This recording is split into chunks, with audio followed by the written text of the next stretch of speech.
जन्माद्यस्य यतोऽन्वयादितरतश्चार्थेष्वभिज्ञस्वराट् तेने ब्रह्मरुधाय आदिकवये मुह्यन्ति यं सूरयः तेजो वारिमृतां यथा विनिमयो यत्र रतिसर्गो मृषा धाम्ना स्वेन सदा निरस्तकुहकं सत्यं परं धीमहि धर्मविज्ञानवैराग्यपरमैश्वर्यशालिनः आनन्दतीर्थभगवत्पादान् वन्दे निरन्तरम् विद्वांसविध्वंसन जयतीर्थाख्यतरणिर्भासतां नो हृदम्बरे भवति यदनुभावादेडमूकोऽपि वाग्मी जडमतिरपि जन्तुर्जायते प्राज्ञमौलिः सकलवचनचेतो देवता भारती सा मम वचसि निधत्तां सन्निधिं मानसे च नमोऽस्तु तात्विका देवाः विष्णुभक्तिपरायणाः धर्ममार्गे प्रेरयन्तु भवन्तः सर्वगे वै नौमिन्यायसुधाधिकृज्ये मुनीन् श्रीपादराट्सन्मणीन् व्यासार्यान् विविधागमाब्धिविहरान् श्रीवादिराजानपि वन्देऽहं सवरान् रघुत्तमगुरुन् वैदध्यवारानिधीन् श्रीसत्यव्रतराघवेन्द्रमुनिपान् सद्बोधसध्यानपान् विद्यायां विबुधाचार्यं वेदज्ञानाब्धिचन्दिरं दुर्मतध्वान्तमार्तण्डं सत्यध्यानमुनिं भजे सत्याभिज्ञकराब्जोत्थान् पञ्चाशद्वर्षपूजकान् सत्यप्रमोदतीर्थार्यान् नौमिन्यायसुधारतान् शास्त्रेषु पारदर्श्वानं शास्त्रज्ञेषु च वत्सलं दीनभक्तोद्धारकरं सत्यात्मानं गुरुं भजे विद्यापीठविदातारं विद्यावारिधिचन्दिरं विद्यार्थिवत्सलं वन्दे महामहिमसद्गुरुम् आपादमौलिपर्यन्तं गुरूणाम् आकृतिं स्मरेत् तेन विघ्नाः प्रणश्यन्ति सिद्ध्यन्ति च मनोरथाः स्वस्त्यस्तु अशेषतां सन्मङ्गलानि सम्भवन्तु सम्यक् श्लोकैकश्रवणपठनमात्रेण वक्तुश्च श्रोतॄणां निखिलकलिकृतकल्मषापनोतनपटोतरे धर्माद्यखिलपुरुषार्थसाधिनी भूते श्रीमद्भागवते अद्य कथाप्रारम्भः। ದೇವರ ಗುರುಗಳ ಅನುಗ್ರಹದಿಂದ ಸರ್ವೋತ್ತಮನಾದ ಸರ್ವಸಕ್ತನಾದ ಸ್ವತಂತ್ರನಾದ ಸರ್ವಜೀವರಿಗೆ ನಿಯಾಮಕನಾದಂತಹ ಪರಮಾತ್ಮ ಅವನ ಪ್ರೀತ್ಯರ್ಥವಾಗಿ ಅವನ ಪ್ರೇರಣೆಯಿಂದ ಪರಮಾತ್ಮನ ಅನುಗ್ರಹ ಆಗಬೇಕು ಅನ್ನೋ ಸಲುವಾಗಿ ಈ ಭಾಗವತ ಸಪ್ತಾಹ ಎಂಬ ಜ್ಞಾನ ಸತ್ರ. ಭಾಗವತ ಇದು ಸಜ್ಜನರಿಗೆ ಲೌಕಿಕರಿಗೆ ಅತ್ಯಂತ ಅಮೃತಪ್ರಾಯವಾದಂತಹ ಗ್ರಂಥ. ಶ್ರೀಮನ್ ಮಹಾಭಾರತ, ರಾಮಾಯಣ ಮತ್ತು ಶ್ರೀಮದ್ ಭಾಗವತ. ಮಹಾಭಾರತ ಇದು ಸಮಗ್ರವಾದ, ರಾಮಾಯಣ ಇದು ಸಾಮಾನ್ಯವಾಗಿ ನೀತಿಯನ್ನು ಕಲಿಸಿಕೊಡುತ್ತದೆ. ಯಾವುದನ್ನು ಹೇಗೆ ಮಾಡಬೇಕು ಅಂತ ಅನ್ನೋದನ್ನು ನೀತಿಯನ್ನು ಕಲಿಸಿಕೊಡುತ್ತದೆ. ಮಹಾಭಾರತ ಇದು ಧರ್ಮವನ್ನು ಹೇಳಿಕೊಡುತ್ತದೆ. ಎಲ್ಲ ಗ್ರಂಥಗಳು ಎಲ್ಲವನ್ನು ಹೇಳಿಕೊಡುತ್ತದೆ. ಹೆಚ್ಚು ತೂಕ, ಹೆಚ್ಚು ಭಾರ ಇದ್ದದ್ದು ಯಾವುದು ಅಂತಂದರೆ ಮಹಾಭಾರತ. ಮಹತ್ವಾತ್ ಭಾರವತ್ವಾಚ್ಚ ಮಹಾಭಾರತ ಮುಚ್ಚತೆ ನಿರುಕ್ತಮಸ್ಯ ಯೋವೇದ ಸರ್ವಪಾಪೈ ಪ್ರಮುಚ್ಚತೆ ಅಂತ ಹೇಳುವ ಪದ್ಧತಿ, ಶ್ಲೋಕನೂ ಇದೆ. ಬಹಳ ಭಾರವಾದ ಗ್ರಂಥ, ದೇವತೆಗಳಿಗೂ ಅತ್ಯಂತ ಪ್ರಾಮಾಣಿಕವಾದ, ಅತ್ಯಂತ ನಿಷ್ಠುರವಾದ ಗ್ರಂಥ ಅದು ಮಹಾಭಾರತ. ಇನ್ನು ಸಾಮಾನ್ಯ ನಮ್ಮಂತಹ ಜನರಿಗೆ ಯೋಗ್ಯವಾದ ಗ್ರಂಥ ಇದು ಭಾಗವತ, ಶ್ರೀಮದ್ ಭಾಗವತ. ಹಾಗಾಗಿ ದೇವತೆಗಳಿಗೂ ಅಗಮ್ಯವಾದ, ಮನುಷ್ಯರಿಗೂ ಅಗಮ್ಯವಾದದ್ದು ಮಹಾಭಾರತವಾದರೆ, ಮನುಷ್ಯರಿಗೆ ಯೋಗ್ಯವಾದಂತಹ ಗ್ರಂಥ ಅಂತ ವಿಚಾರ ಮಾಡಲಾಗಿ ನೋಡಿದರೆ ಅದು ಶ್ರೀಮದ್ ಭಾಗವತ. ಅಲ್ಲಿ ದೇವರ ಕಥೆಗಳು ಬರ್ತದೆ, ಗುರುಗಳ ಕಥೆಗಳು ಬರ್ತದೆ, ಇತಿಹಾಸ ಇದೆ, ಪುರಾಣ ಇದೆ, ಚರಿತ್ರೆ ಇದೆ.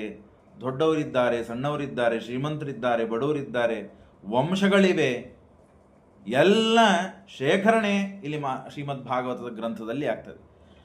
ಭಕ್ತಿ ಬೇಕು ಅಂತನವನಿಗೆ, ರುಚಿಸಿದವನಿಗೆ ಭಕ್ತಿ ಸಿಗ್ತದೆ. ಹಣ ಬೇಕು ಅನ್ನೋನಿಗೆ ಹಣ ಸಿಗ್ತದೆ. ಕೀರ್ತಿ ಬೇಕು ಅನ್ನೋನಿಗೆ ಕೀರ್ತಿ ಸಿಗ್ತದೆ. ಯಾವುದರಿಂದ ಕೊನೆಗೆ ಇದ್ದ ಸಿದ್ಧಾಂತ ತತ್ವ ಅದು ಸಿಗ್ತದೆ. ಎಲ್ಲದಕ್ಕೂ ಬೇಕಾದದ್ದು ಭಾಗವತ ಎಂಬ ಗ್ರಂಥ. ಹಾಗಾಗಿ ಇಡೀ ಭಾಗವತವನ್ನು ಹೇಳಲಿಕ್ಕಂತೂ ಸಾಧ್ಯವಿಲ್ಲ. ಹಾಗಾಗಿ ಭಾಗವತದಲ್ಲಿ ಇದ್ದ ಕೆಲವು ವಿಷಯಗಳನ್ನು ಸಂಗ್ರಹಿಸಿ ನನಗೆ ಬುದ್ಧಿಗೆ ತೋಚಿದ್ದು ಏನು ಕಪಿಲರ ಉಪದೇಶ ಇದೆ ತೃತೀಯ ಸ್ಕಂದ ಭಾಗವತದಲ್ಲಿ, ಆ ಕಪಿಲರ ಉಪದೇಶವನ್ನು ಆರಿಸಿಕೊಂಡಿದ್ದೇವೆ. ಆ ಕಪಿಲರ ಉಪದೇಶ ಯಥಾಮತಿಯಾಗಿ ಹೇಳುವ ಪ್ರಯತ್ನ.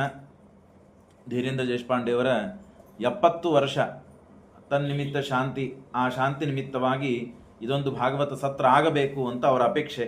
ಹಾಗಾಗಿ 3 ದಿನಗಳ ಕಾಲ ಈ ಶ್ರೀಮದ್ ಭಾಗವತದ ಪುರಾಣದ ಒಂದು ಘಟ್ಟ, ಒಂದು ಅಂಶ, ಒಂದು ಬಿಂದು ಆದದ್ದು ಆ ಸರಸ್ವತಿ ತಟದಲ್ಲಿ ಕರ್ದಮ ಪ್ರಜಾಪತಿಗಳು ಸಾಧನೆಯನ್ನು ಮಾಡಿ ಸಿದ್ಧ ಪುರುಷರಾಗಿ ತಾವು ಕಪಿಲರನ್ನ ಪಡೆದು ಆ ಕಪಿಲರು ಉಪದೇಶ ಮಾಡಿದ ಸಿದ್ಧಾಂತಗಳು ಸಾಂಖ್ಯತತ್ವ. ಇದು ಬಹಳ ವರ್ಷಗಟ್ಟಲೆ ಅಧ್ಯಯನ ಮಾಡಿ ಅದರಿಂದ ಸಂಗ್ರಹಿಸಿ ಉಪದೇಶವನ್ನು ಕೇಳಿ ಉಪದೇಶವನ್ನು ಮಾಡುವ ಸಿದ್ಧಾಂತ ಇದು. ಅಷ್ಟು ದೊಡ್ಡದಾದ ಸಿದ್ಧಾಂತ. 2-3 ದಿನಗಳಲ್ಲಿ ಕೆಲವು ತತ್ವಗಳನ್ನು ತಿಳಿಯುವ ಪ್ರಯತ್ನವನ್ನು ಮಾಡೋಣ. ಸ್ವಲ್ಪ ಕಥೆ ಇದೆ, ಆ ಕಥೆಯ ನಂತರ ತತ್ವಗಳು. ಸ್ವಯಂಭವಸ್ಸ ಚ ಮನೋಹ ವಂಶಃ ಪರಮಸಮ್ಮತಃ ಕಥ್ಯತಾಂ ಭಗವಾನ್ ಯತ್ರ ಮೈಥುನೇನೆ ಏಧಿರೆ ಪ್ರಜಾ. ಮಾನವಿ ಸೃಷ್ಟಿಯಾಗಬೇಕು ಅಂತ ಹೇಳಿ ಇಲ್ಲಿವರೆಗೆ ಮಾನವಿ ಸೃಷ್ಟಿ ಆಗೇ ಇಲ್ಲ. ಶುಕ್ಲ ಶೋಣಿತಗಳ ಸಂಬಂಧದಿಂದ ಆಗುವ ಏನು ಮನುಷ್ಯರ ಸೃಷ್ಟಿ ಇದೆಯೋ ಈ ಸೃಷ್ಟಿ ಆಗೇ ಇಲ್ಲ. ಆ ಸೃಷ್ಟಿ ಆಗಬೇಕು ಅಂತ ಹೇಳಿ ಬ್ರಹ್ಮದೇವರು ತಮ್ಮ ದೇಹವನ್ನು 2 ಭಾಗ ಮಾಡುತ್ತಾರೆ. ಒಂದು ಪುರುಷ, ಒಂದು ಸ್ತ್ರೀ. ಸ್ವಯಂಭುವ ಮನು ಮತ್ತು ಶತರೂಪ ಅಂತ ಹೇಳಿ ಹೆಂಡತಿ. ಆ ಬ್ರಹ್ಮದೇವರೇ ದೇಹದಿಂದ 2 ಭಾಗ. ಅದರಿಂದ ಹುಟ್ಟಿದಂತಹ 5 ಜನ ಮಕ್ಕಳು. ಇಲ್ಲಿವರೆಗೆ ಮಾನವ ಸೃಷ್ಟಿಯಾಗಿಲ್ಲ. ಸಂಕಲ್ಪದಿಂದ ಸೃಷ್ಟಿ, ಛಾಯಾದಿಂದ ಸೃಷ್ಟಿ, ಹೀಗೆ ಎಲ್ಲ ಸೃಷ್ಟಿಗಳಾಗಿವೆ. ಮಾನವರು ಹೊರತು ಹೀಗೆ ಸೃಷ್ಟಿಯಾಗಿಲ್ಲ. ಪ್ರಿಯವೃತ, ಉತ್ಥಾನಪಾದ, ಆಕೂತಿ, ದೇವಹೂತಿ, ಪ್ರಸೂತಿ ಅಂತ 5 ಜನ ಮಕ್ಕಳು. 3 ಜನ ಹೆಣ್ಣು ಮಕ್ಕಳು, 2 ಗಂಡಸರು, ಉತ್ಥಾನಪಾದ ಮತ್ತು ಪ್ರಿಯವೃತ. ಹಾಗಾಗಿ ದೇವಹೂತಿಯ ಕಥೆಯನ್ನು ನಮಗೆ ಹೇಳಿಕೊಡಿ ಅಂತ ಅವರ ಅಪೇಕ್ಷೆ. ಹಾಗಾಗಿ ವಿದುರ ಮತ್ತು ಮೈತ್ರೇಯರಿಗೆ ಸಂವಾದ. ಮೈತ್ರೇಯರು ತಾವು ಸಂಚಾರಕ್ಕೆ ಹೊರಟಿರ್ತಾರೆ. ವಿದುರ ತಾನು ಆ ದುರ್ಯೋಧನಿಂದ ಬೈಸಿಕೊಂಡು ಯುದ್ಧವಾಡುವುದು ಬೇಡ ಅಂತ ಹೇಳಿದರೆ ಕೇಳಲಿಲ್ಲ. ಹಾಗಾಗಿ ನೀನು ನನ್ನ ಅನ್ನವನ್ನು ತಿಂದು ನನಗೆ ನನ್ನ ಶತ್ರುಗಳನ್ನು ಸ್ತೋತ್ರ ಮಾಡ್ತೀನಿ, ನನ್ನ ಮುಂದೆ ನನಗೆ ಬೈತೀಯ ಅಂತ ಹೇಳಿದ್ದಕ್ಕೆ ರಾಜ್ಯವನ್ನು ಬಿಟ್ಟು ಕಳಿಸ್ತಾನೆ. ತಾನು ಮತ್ತೆ ಕಾಡಿಗೆ ಬರ್ತಾನೆ. ಕಾಡಿಗೆ ಬಂದು ಆ ಪ್ರಸಂಗದಲ್ಲಿ ಮೈತ್ರೇಯರು ಸಿಗ್ತಾರೆ. ಮೈತ್ರೇಯರು ಇಂದ ವಿದುರ ಉಪದೇಶ ಪಡಿತಾನೆ. ಅಲ್ಲಿ ಬರುವಂತಹ ಎಲ್ಲ ಕಥೆಗಳು ವಿದುರ ಹೇಳ್ತಾನೆ. ಕೇಳಿದಾಗ ಮೈತ್ರೇಯರು ಅವರಿಗೆ ಹೇಳ್ತಾರೆ, ಪ್ರಜಾ ಸೃಜಯತಿ ಭಗವಾನ್ ಕರ್ದಮೋ ಬ್ರಹ್ಮಣೋದಿತ ಸರಸ್ವತ್ಯಾಂ ತಪಸ್ತೇಪೆ ಸಹಸ್ರಾಣಾಂ ಸಮಾದಶ. ಬಹಳ ಅದ್ಭುತವಾದ ಮಾತುಗಳಿವೆ ಎಲ್ಲ. ಆಕೂತಿ ಮತ್ತು ದೇವಹೂತಿ, ಪ್ರಸೂತಿ. ಅದರಲ್ಲಿ ದೇವಹೂತಿಯ ಕಥೆಯನ್ನು ಹೇಳಿ ಅಂತಂದಾಗ ಆ ಕರ್ದಮ ಪ್ರಜಾಪತಿಗಳು ಆ ದೇವಹೂತಿಯ ಪತಿ, ಗಂಡ. ಹಾಗಾಗಿ ಆ ಕರ್ದಮ ಪ್ರಜಾಪತಿಗಳ ಮೊದಲಿಗೆ ಕಥೆಯನ್ನು ಹೇಳ್ತಾರೆ. ಕರ್ದಮ ಪ್ರಜಾಪತಿಗಳು ಹೇಗಿದ್ರು, ಅವರ ತಪಸ್ಸು ಏನು, ಅವರ ಆಚರಣೆ ಏನು, ಅವರು ಎಷ್ಟು ದೇವರಲ್ಲಿ ಭಕ್ತಿಯನ್ನು ಮಾಡ್ತಾ ಇದ್ರು, ಅದನ್ನೆಲ್ಲ ತಿಳಿಸಿಕೊಡ್ತಾರೆ. ಕೊನೆಗೆ ಬ್ರಹ್ಮದೇವರು ಹೇಳ್ತಾರೆ, ನೀನು ಇನ್ನ ಮೇಲೆ ಮದುವೆಯನ್ನು ಮಾಡಿಕೊಳ್ಳಬೇಕು, ಮದುವೆಯನ್ನು ಮಾಡಿ ಸಂತಾನವನ್ನು ಪಡೆಯಬೇಕು ಅಂತ ಹೇಳಿ ಕರ್ದಮ ಪ್ರಜಾಪತಿಗಳಿಗೆ ಬ್ರಹ್ಮದೇವರ ಅಂತರ್ಯಾಮಿಯಾದ ಭಗವಂತನೇ ಈ ಮಾತುಗಳನ್ನು ನುಡಿತಾನೆ. ಸರಿ, ಆಗಲಿ ಅವಶ್ಯ ಅಂತ ಹೇಳಿ ಬ್ರಹ್ಮದೇವರ ಆಜ್ಞೆ ಮಾಡಿದ ಮೇಲೆ ಅದನ್ನು ಉಲ್ಲಂಘನೆ ಮಾಡಲಿಕ್ಕೆ ಸಾಧ್ಯವ ಯಾರಿಗಾದರೂ? ಇಲ್ಲ. ಹಾಗಾಗಿ ಮಾಡ್ತೇನೆ, ಅವಶ್ಯವಾಗಿ ಮಾಡ್ತೇನೆ, ಮದುವೆಯನ್ನು ಮಾಡಿಕೊಳ್ತೇನೆ. ಆದರೆ ಸುಮ್ಮನೆ ಮದುವೆ ಮಾಡಿಕೊಳ್ಳಬೇಕು ಅಂತ ಮಾಡಿಕೊಳ್ಳೋದಿಲ್ಲ. ಮನುಷ್ಯ ಹೇಗೆ ಸಂಕಲ್ಪ ಮಾಡ್ತಾನೋ ಹಾಗೆ ಫಲ ಸಿಗ್ತದೆ. ಕೇವಲ ಮದುವೆ ಆಗಬೇಕು, ಕೇವಲ ಸಂತಾನ ಆಗಬೇಕು, ಕೇವಲ ಜೀವನ ಸಾಗಿಸಬೇಕು ಅಂತ ಇಷ್ಟೇ ಸಂಕಲ್ಪ ಇದ್ದರೆ ಅಷ್ಟೇ ಆಗಿ ಹೋಗಿಬಿಡ್ತದೆ. ಇವರೆಲ್ಲ ಮಹಾನುಭಾವರು. ಕೇವಲ ಮದುವೆಗಾಗಿ ಮದುವೆಯನ್ನು ಮಾಡಿಕೊಳ್ಳೋರಲ್ಲ, ಸಂತಾನಕ್ಕಾಗಿ ಮತ್ತು ಮದುವೆ ಮಾಡಿಕೊಳ್ಳೋರಲ್ಲ, ಸಂತಾನಕ್ಕಾಗಿ ಸಂತಾನ ಪಡೆಯುವುದಲ್ಲ. ಯಾಕೆ ಮದುವೆ ಮಾಡಿಕೊಳ್ತಾ ಇದ್ದಾರೆ ಇವರು ಅಂತನ್ಲಿಕ್ಕೆ ಉತ್ತರ ಕೊಡ್ತಾರೆ ಅವರೇ. ತತಸ್ಸಮಾಧಿಯುಕ್ತೇನ ಕ್ರಿಯಾಯೋಗೇನ ಕರ್ದಮಃ. ಸದಾಕಾಲ ದೇವರನ್ನು ಸ್ಮರಣೆ ಮಾಡೋರು, ಸದಾಕಾಲ ದೇವರಲ್ಲಿ ಭಕ್ತಿಯನ್ನು ಮಾಡೋರು, ಸದಾಕಾಲ ದೇವರನ್ನು ಬಿಟ್ಟು ಇತರ ಪದಾರ್ಥಗಳಲ್ಲಿ ವಿರಕ್ತರಾದಂಥ ಮಹಾನುಭಾವರು ಇರಲ್ಲ. ಅಂಥ ಮಹಾನುಭಾವರಿಗೆ ಕಾಮ ಮತ್ತು ಇತ್ಯಾದಿಗಳಲ್ಲಿ ತೊಡಗುವುದು ಅಂತಂದರೆ ಬಹಳ ಕಠಿಣ. ನಾವು ಕಾಮಾಸಕ್ತರೇ ಆಗಿರ್ತೇವೆ, ಸಕಾಮ ಕರ್ಮಗಳನ್ನೇ ಅಪೇಕ್ಷಾ ಪಡ್ತಿರ್ತೇವೆ, ಸಕಾಮ ಕರ್ಮಗಳಿಂದ ಫಲವನ್ನು ಪಡಿಬೇಕು ಅಂತ ಅಪೇಕ್ಷಾ ಪಟ್ಟ ನಮಗಿದೆಲ್ಲ ದುರ್ಲಭ ಅಂತ ಅನಿಸ್ತದೆ ಸಾಮಾನ್ಯವಾಗಿ. ಆದರೆ ಕರ್ದಮ ಋಷಿಗಳು ಸಮಾಧಿಯುಕ್ತೇನ ಕ್ರಿಯಾಯುಗೇನ ಕರ್ದಮಃ ಸಂಪ್ರಪದ್ಯೆ ಹರಿಂ ಭಕ್ತ್ಯ ಪ್ರಸನ್ನ ವರದಾಶುಷಂ. ಪ್ರಸನ್ನ ದೇವರನ್ನು ಸಂತೋಷಪಡಿಸಿದ್ವಿ ಅಂತ ಆದರೆ ಮನುಷ್ಯ ಏನಾದರೂ ಸಾಧನೆ ಮಾಡಲಿಕ್ಕೆ ಸಾಧ್ಯವಿದೆ, ಸಾಧಿಸಲಿಕ್ಕೆ ಸಾಧ್ಯವಿದೆ. ಆ ದೇವರನ್ನು ಸಂತೋಷಪಡಿಸುವುದಕ್ಕಾಗಿ ಸಾಧನೆ ಏನಿದೆಯಲ್ಲ ಅದು ಬಹಳ ಮಹತ್ವದ್ದಿದೆ. ಯಾವುದ ಕಾರಣಕ್ಕಾಗಿ ದೇವರನ್ನು ಸಂತೋಷಪಡಿಸಬೇಕು, ದೇವರನ್ನ ಪ್ರಸನ್ನಗೊಳಿಸಬೇಕು ಅಂತನ್ನೋದು ಅಷ್ಟೇ ಮಹತ್ವದಿದೆ. ಮನೆಗಾಗಿ, ಹೆಂಡತಿಗಾಗಿ, ಮಕ್ಕಳಿಗಾಗಿ, ರಾಜ್ಯಕ್ಕಾಗಿ, ಕೀರ್ತಿಗಾಗಿ, ಭೋಗಕ್ಕಾಗಿ, ನೌಕರಿಗಾಗಿ, ಅದಕ್ಕಾಗಿ, ಇದಕ್ಕೂ ದೇವರನ್ನು ಸಂತೋಷಪಡಿಸಲಿಕ್ಕೆ ಬೇಕು. ಅದಕ್ಕಾಗಿ ಅಷ್ಟೇ ಸಂತೋಷಪಡಿಸುವುದಲ್ಲ ದೇವರನ್ನ, ಅದು ಕೇವಲ ಬದುಕಲಿಕ್ಕಾಗಿ ಬೇಕಾದದ್ದು ಒಂದು ಉಪಾಯ ಅಷ್ಟೇ. ಹೆಂಡತಿ, ಮಕ್ಕಳು, ಮನೆ, ಐಶ್ವರ್ಯ, ರಾಜ್ಯ, ಭೋಗ. ನಾವು 100 ವರ್ಷ ಇದ್ದೇವೀಗ. 100 ವರ್ಷದಲ್ಲಿ ಎಷ್ಟು ಬಾರಿ ಬಡವರಾಗ್ತೇವೆ, ಎಷ್ಟು ಬಾರಿ ಶ್ರೀಮಂತರಾಗ್ತೇವೆ, ಏನು ಗೊತ್ತಿದೆ ನಮಗೆ? ಆಯ್ತಪ್ಪ, ಇಡೀ 100 ವರ್ಷ ಶ್ರೀಮಂತರಾಗಿ ಕೊನೆಗೆ ಸತ್ತ, ಮುಂದೇನು? ಬಡವಾಗಿ ಸತ್ತ, ಬುದ್ಧಿವಂತನಾಗಿ ಸತ್ತ, ದಡ್ಡನಾಗಿ ಸತ್ತ, ದಡ್ಡನಾಗಿ ಉಳಿದ, ಏನೋ ಒಂದು ಏರುಪೇರುಗಳಾಗಬೇಕು, ಅದು 100 ವರ್ಷ. ಆದರೆ ಈ 100 ವರ್ಷ ಮತ್ತೆ ಸಿಗ್ತದೆ ಅಂತ ಇಲ್ಲ. ಶಾಸ್ತ್ರ ನಮಗದು ತಿಳಿಸಿಕೊಡುತ್ತದೆ. ಮಾನವನಾಗಿ, ಬುದ್ಧಿವಂತನಾಗಿ, ತಿಳುವಳಿಕೆ ಇದ್ದು, ಗುರುಗಳು, ದೇವರು, ತತ್ವ, ಇತಿಹಾಸ, ಪುರಾಣ, ಒಳ್ಳೆ ಕುಲ, ಗೋತ್ರ, ಸಾಂಕರ್ಯವಿಲ್ಲದೆ ಹುಟ್ಟಿ ಬಂದ ಮನುಷ್ಯ, ಇದೆಲ್ಲ ನೋಡಿದರೆ ಬಹಳ ಅಪರೂಪ ನಮ್ಮ ಜೀವನ ಇದೆ. ನಮ್ಮ ಜೀವನ, ನಮ್ಮ ವ್ಯಕ್ತಿತ್ವ, ನಮ್ಮ ಇತಿಹಾಸ, ನಮ್ಮ ಕುಲಧರ್ಮಗಳು, ಇದೆಲ್ಲ ಬಹಳ ಅಪರೂಪವಾದ ವಸ್ತುಗಳು ಇವೆಲ್ಲ. ಇದರಿಂದ ನಾವು ಬಹಿರ್ಭೂತರಾಗಿ ಜನನ ಮಾಡಿಲ್ಲ. ಎಲ್ಲರಿಗೂ ಒಂದೊಂದು ಮನತನ ಇದೆ, ಒಂದೊಂದು ಇತಿಹಾಸ ಇದೆ. ಉತ್ತಮ ತಪಸ್ವಿಗಳಾಗಿ ಹೋಗಿದ್ದಾರೆ. ಅಂಥ ಮನತನದಲ್ಲಿ ಹುಟ್ಟಿದಂತಹದ್ದು ನಾವು ಸಾಧಿಸಬೇಕಾದದ್ದೇನು? ದೇವರನ್ನೇ ಸಾಧಿಸಬೇಕು, ಬೇರೆದನ್ನು ಏನೂ ಅಲ್ಲ. ದೇವರನ್ನು ಸಾಧಿಸಬೇಕು. ಹಾಗಾದರೆ ದೇವರನ್ನ ನಾವು ಫಲ ಎಂಥದ್ದು ಅಪೇಕ್ಷಾ ಪಡ್ತೇವೆ? ಭಾರಿ ಶ್ರೀಮಂತನಿದ್ದಾನೆ ಒಬ್ಬನು, ಆ ಶ್ರೀಮಂತನಿದ್ದಾನೆ ಅಂದ ಮೇಲೆ ಅವನು ಎಷ್ಟು ಕಷ್ಟಪಡಬೇಕು? ಅಥವಾ ಶ್ರೀಮಂತನಾಗಬೇಕಾಗಿದೆ ಅಂದ ಮೇಲೆ ಅವನು ಎಷ್ಟು ಕಷ್ಟಪಡಬೇಕು? ಭಾರಿ ವಿದ್ಯಾವಂತನಾಗಬೇಕಾಗಿದೆ, ಅದಕ್ಕೆ ಎಷ್ಟು ಸಾಧನೆ ಸಾಧಿಸಬೇಕು, ಎಷ್ಟು ಸಾಧನೆ ಮಾಡಬೇಕು? ಅಷ್ಟು ಸಾಧನೆ ಮಾಡದೇ ಇದ್ದರೆ ಅವನು ಬುದ್ಧಿವಂತ ಇದ್ದ ಮಾತ್ರಕ್ಕೆ ಅವನು ಮತ್ತೇನೆಂದರೆ ಮಾರ್ಕ್ಸ್ ತಗೊಳ್ಬೇಕಾಗಿಲ್ಲ, ಅಥವಾ ಭಾರಿ ಬುದ್ಧಿವಂತ ಅಂತ ಜಗತ್ತಿನಲ್ಲಿ ಹೊಗಳಿಸಿಕೊಳ್ಳಬೇಕಾಗಿಲ್ಲ. ಅವನಿಗೆ ಯೋಗ್ಯತೆ ಇದೆ ಬುದ್ಧಿವಂತ ಇದ್ದ ಮಾತ್ರಕ್ಕೆ. ಅವನು ಶ್ರಮಪಟ್ಟು ಸಾಧನೆ ಮಾಡಿದರೇನೆ ಅವನಿಗೆ ಏನು ಸಾಧಿಸಬೇಕಾದದ್ದು ವಸ್ತು ಇದೆ ಅದು ಸಿಗಲಿಕ್ಕೆ ಸಾಧ್ಯವಿದೆ. ಕರ್ದಮ ಪ್ರಜಾಪತಿಗಳು ಕೂಡ ದೇವರನ್ನು ಬಿಟ್ಟು ಬೇರೆದನ್ನು ಅಪೇಕ್ಷಾ ಪಟ್ಟದ್ದಲ್ಲ ಇಡೀ ಜೀವನಾವಧಿಯಲ್ಲಿ. ಆದರೆ ಬ್ರಹ್ಮದೇವರು ಆಜ್ಞೆ ಮಾಡಿದ್ದಾರೆ ಅಂತ ಹೇಳಿ ತಪಸ್ಸಿಗೆ ಪ್ರವೃತ್ತಿಯನ್ನುಗೊಳ್ಳುತ್ತಾರೆ. ಯಾವುದಕ್ಕಾಗಿ ತಪಸ್ಸನ್ನು ಮಾಡ್ತಾರೆ ಅಂತಂದ್ರೆ ಉತ್ತಮ ಹೆಂಡತಿಗಾಗಿ ತಪಸ್ಸು. ಯಾಕೆ ಅಂದರೆ ಮದುವೆ ಮಾಡಿಕೊಳ್ಳಬೇಕು ಅಂತ ಹೇಳಿದ್ದಾರೆ ಬ್ರಹ್ಮದೇವರು. ಮದುವೆ ಮಾಡಿಕೊಳ್ಳುವ ಅಂತ ಹೇಳಿದ್ದಾರೆ ಅಂದ ಮೇಲೆ ಮದುವೆಯನ್ನು ಮಾಡಿಕೊಳ್ಳಬೇಕು ಅಷ್ಟೇ ಹೊರತು ಮದುವೆ ಮಾಡಿಕೊಂಡಿದ್ದಕ್ಕೆ ತಪಸ್ಸು ಬಿಡಬೇಕು, ಆಚರಣ ಬಿಡಬೇಕು, ದೇವರಲ್ಲಿ ಭಕ್ತಿ ಬರಬೇಕು, ಭಕ್ತಿಯನ್ನು ಬಿಡಬೇಕು, ಇವನ್ನೆಲ್ಲ ಹೇಳಿಲ್ಲ. ಆದರೆ ಹೀಗಾಗಬಾರದು ಅಂತ ಹೇಳಿ ಒಳ್ಳೆ ಹೆಂಡತಿ ಸಿಗಬೇಕಲ್ಲ. ಮದುವೆ ಮಾಡಿಕೊಂಡ ಮೇಲೆ ಎಲ್ಲ ಲೋಪ ಆಗಿ ಹೋಗ್ತದ್ರಿ, ಎಲ್ಲ ಲೋಪ ಆಗ್ತಾ ಹೋಗ್ತದೆ. ಯಾಕೆಂದ್ರೆ ಅವಳ ಜೊತೆಗೆ ಸೆಟ್ ಆಗಬೇಕು, ಅವ್ರ ಜೊತೆಗೆ ಸಂಸಾರ ಮಾಡಬೇಕು, ಅವ್ರನ್ನ ಸಂತೋಷಪಡಿಸಬೇಕು, ಆ ಕಡೆ ಅವ್ರ ಬಳಗಂದ್ರ ಕಾರ್ಯಕ್ರಮಗಳಿಗೆ ಹೋಗ್ಬೇಕು, ಇವ್ರ ಬಳಗಂದ್ರ ಕಾರ್ಯಕ್ರಮಕ್ಕೆ ಹೋಗ್ಬೇಕು, ಅದನ್ನು ಮಾಡಬೇಕು, ಇದನ್ನು ಇದರಲ್ಲಿ ನಾವು ಮಾಡುವ ಆಚಾರ ವಿಚಾರ, ತಪಸ್ಸು ಮುಂತಾದವುಗಳು, ಧರ್ಮ ಕರ್ಮಗಳು ಲೋಪ ಆಗ್ತಾ ಹೋಗ್ತದೆ. ಇದಕ್ಕೆ ಅನುಕೂಲವಾಗುವಂತಹ ಒಳ್ಳೆ ಹೆಂಡತಿ ಸಿಗಬೇಕು.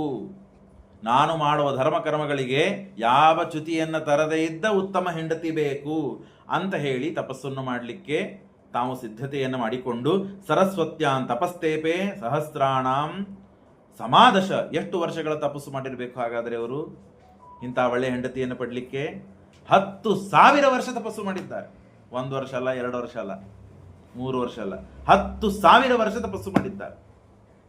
ಆಗಿನ ಕಾಲದಲ್ಲಿ 1,00,000 ವರ್ಷ ಆಯುಷ್ಯ ಇತ್ತು, 10 ಲಕ್ಷ ವರ್ಷ ಆಯುಷ್ಯ ಇತ್ತು. ಹಾಗಾಗಿ ಅಷ್ಟು 10,000 ವರ್ಷ ಇಷ್ಟರೊಳಗೆ ಮುಗಿದು ಹೋಗ್ತದೆ. 100 ವರ್ಷದಲ್ಲಿ 10 ವರ್ಷ ಆದರೂ ತಪಸ್ಸು ಮಾಡಬೇಕು, 5 ವರ್ಷ 1 ವರ್ಷ ಆದರೂ ತಪಸ್ಸು ಮಾಡಬೇಕು. ಮಾಡಿದರೆ ನಾವೇನು ಅನ್ಕೊಂಡು ಪ್ರವೃತ್ತಿಗೊಂಡಿರ್ತೇವೋ ಅದು ಸಫಲವಾಗ್ತದಂತೆ. ಸರಸ್ವತ್ಯಾಂ ತಪಸ್ತೇಪೆ ಸಹಸ್ರಾಣಾಂ ಸಮಾದಶ ತತಸ್ಸಮಾಧಿಯುಕ್ತೇನ ಕ್ರಿಯಾಯೋಗೇನ ಕರ್ತಮಃ.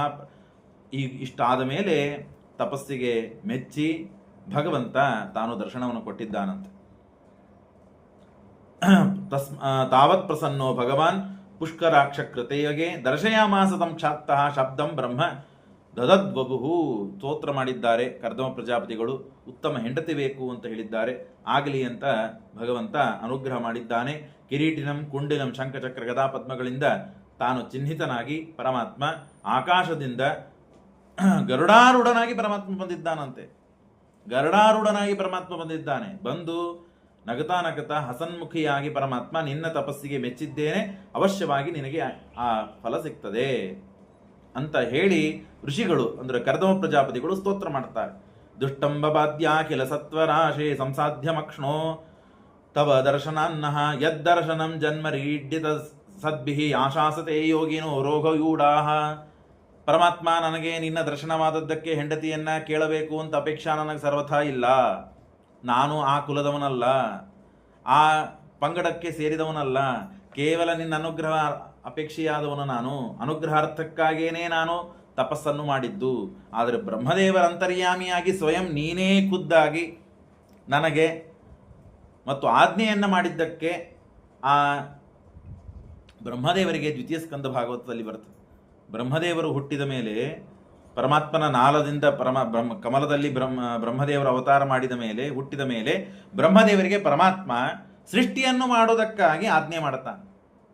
ಸೃಷ್ಟಿಯನ್ನು ಮಾಡಬೇಕು ಅಂತ ಆಜ್ಞೆ ಮಾಡಿದ ಒಬ್ಬ ವ್ಯಕ್ತಿ ಮನೆಯನ್ನು ಕಟ್ಟಬೇಕು ಅಥವಾ ಏನೋ ಒಂದು ಕೆಲಸದಲ್ಲಿ ಮಗ್ನನಾಗಿದ್ದಾನೆ ಅಂದರೆ, ಆ ಮನೆಯನ್ನು ಕಟ್ಟಬೇಕು ಅಂತಂದಾಗ ಮನುಷ್ಯ ಎಷ್ಟು ಬ್ಯುಸಿ ಆಗ್ತಾನೆ, ತಾನು ಹಚ್ಕೊಂಡು ಮಾಡ್ತಾನೆ, ಎಲ್ಲ ತಾನೇ ನಿಂತು ಮಾಡಬೇಕಾಗ್ತದೆ.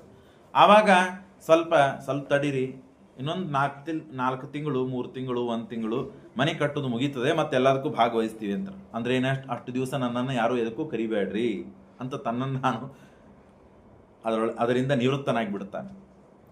ಈ ಕೆಲಸ ಎಂದೂ ಬ್ರಹ್ಮದೇವರು ನನ್ನಿಂದ ಆಗಬಾರದು. ಮಾರೀರಶಿಷ್ಟ ನಿಗಮಸ್ಯ ಗಿರಾಂ ವಿಸರ್ಗ.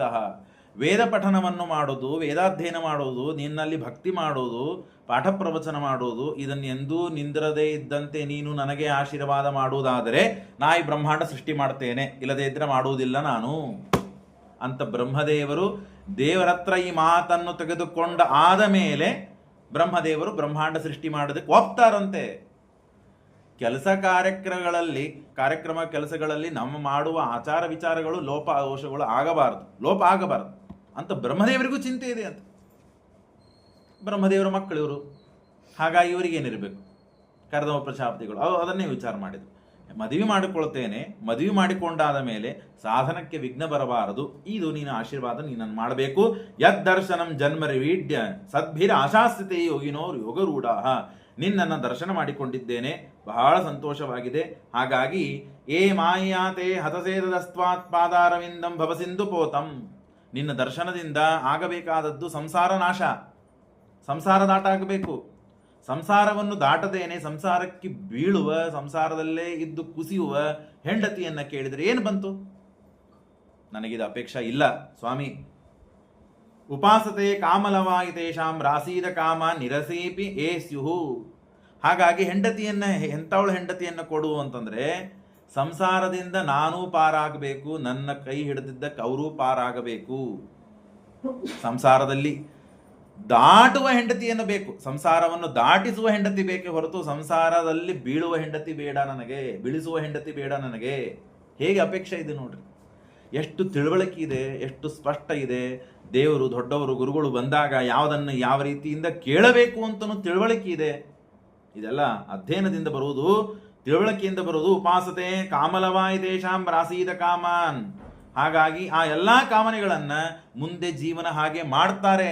ಕೇವಲ ವರವನ್ನು ಕೇಳಿ ಪಡೆಯುವುದಲ್ಲ, ಮುಂದೆ ಜೀವನ ತಾವು ಖುದ್ದಾಗಿ ಮಾಡ್ತಾರೆ. ಹಾಗೆ ಉಪೈವನ್ ಮೂಲಂ ಅಶೇಷ ಮೂಲಂ ದುರಾಶಯ ಕಾಮದುಗಾಸ್ಯ ಪ್ರಜಾಪತೇಸ್ತೇರ್ ವಚಸಾಧಿಪಸ್ಯ ತಂತ್ಯಾಲೋಕ ಕಿಲ ಕಾಮತೋ ನಿರುದ್ಧ ಅಹಂತು ಲೋಕಾನುಗತೋ ವಹಾಮಿ ಬಲಿಂಚ ಶುಕ್ರಾಮಿತಸ್ತುಭ್ಯಂ ಲೋಕಾಂಶ್ಚ ಲೋಕಾನಗತಂಶ್ಚ ಪಾಶೂನ್ ಹಿತ್ವಾಶ್ರಿತಾಸ್ತೆ ಚರಣಾತ ಪತ್ರಂ.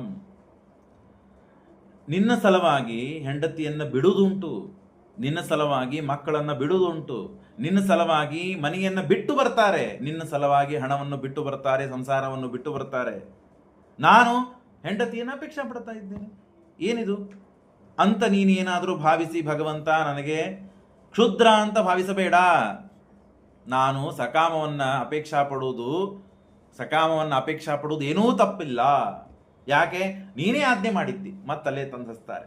ಶ್ರೀಮದಾಚಾರ್ಯ ಹೇಳ್ತಾರೆ, ಆಧಿಕಾರಿಕ ದೇವಾನಾಂ ಸ್ವಾಧಿಕಾರಾಧಿ ಕಾಮನಂ ಭವತಿ ಪ್ರೀತಯೇ ವಿಷ್ಣೋ ಭಕ್ತಾದೇರಪಿ ಯತ್ನತಃ. ಆಧಿಕಾರಿಕ ದೇವತೆಗಳು ಅಂತ ಏನು ಇಡ್ತಾರಲ್ಲ, ಮಹಾಮಹಾದೇವತೆಗಳು ಸಕಾಮವಾಗಿ ಕಾಮನೆಯನ್ನು ಮಾಡಿದರೂ ಅವರು ಸಂಸಾರದಿಂದ ಮೋಕ್ಷಕ್ಕೆ ಪ್ರತಿಬಂಧಕ ಆಗದೇ ಇದ್ದಂತೆ ಕಾಮನೆ ಮಾಡ್ತಾರಂತೆ. ಮೋಕ್ಷಕ್ಕೆ ಪ್ರತಿಬಂಧನೆ ಆಗದೇ ಇದ್ದಂತೆ ಕಾಮನೆಗಳನ್ನು ಮಾಡುವಂತಹ ಮಹಾನುಭಾವರು ಆಧಿಕಾರಿಕ ದೇವತೆಗಳು. ಹಾಗಾಗಿ ನಾನು ಅದರಲ್ಲಿ ಬಂದವನು.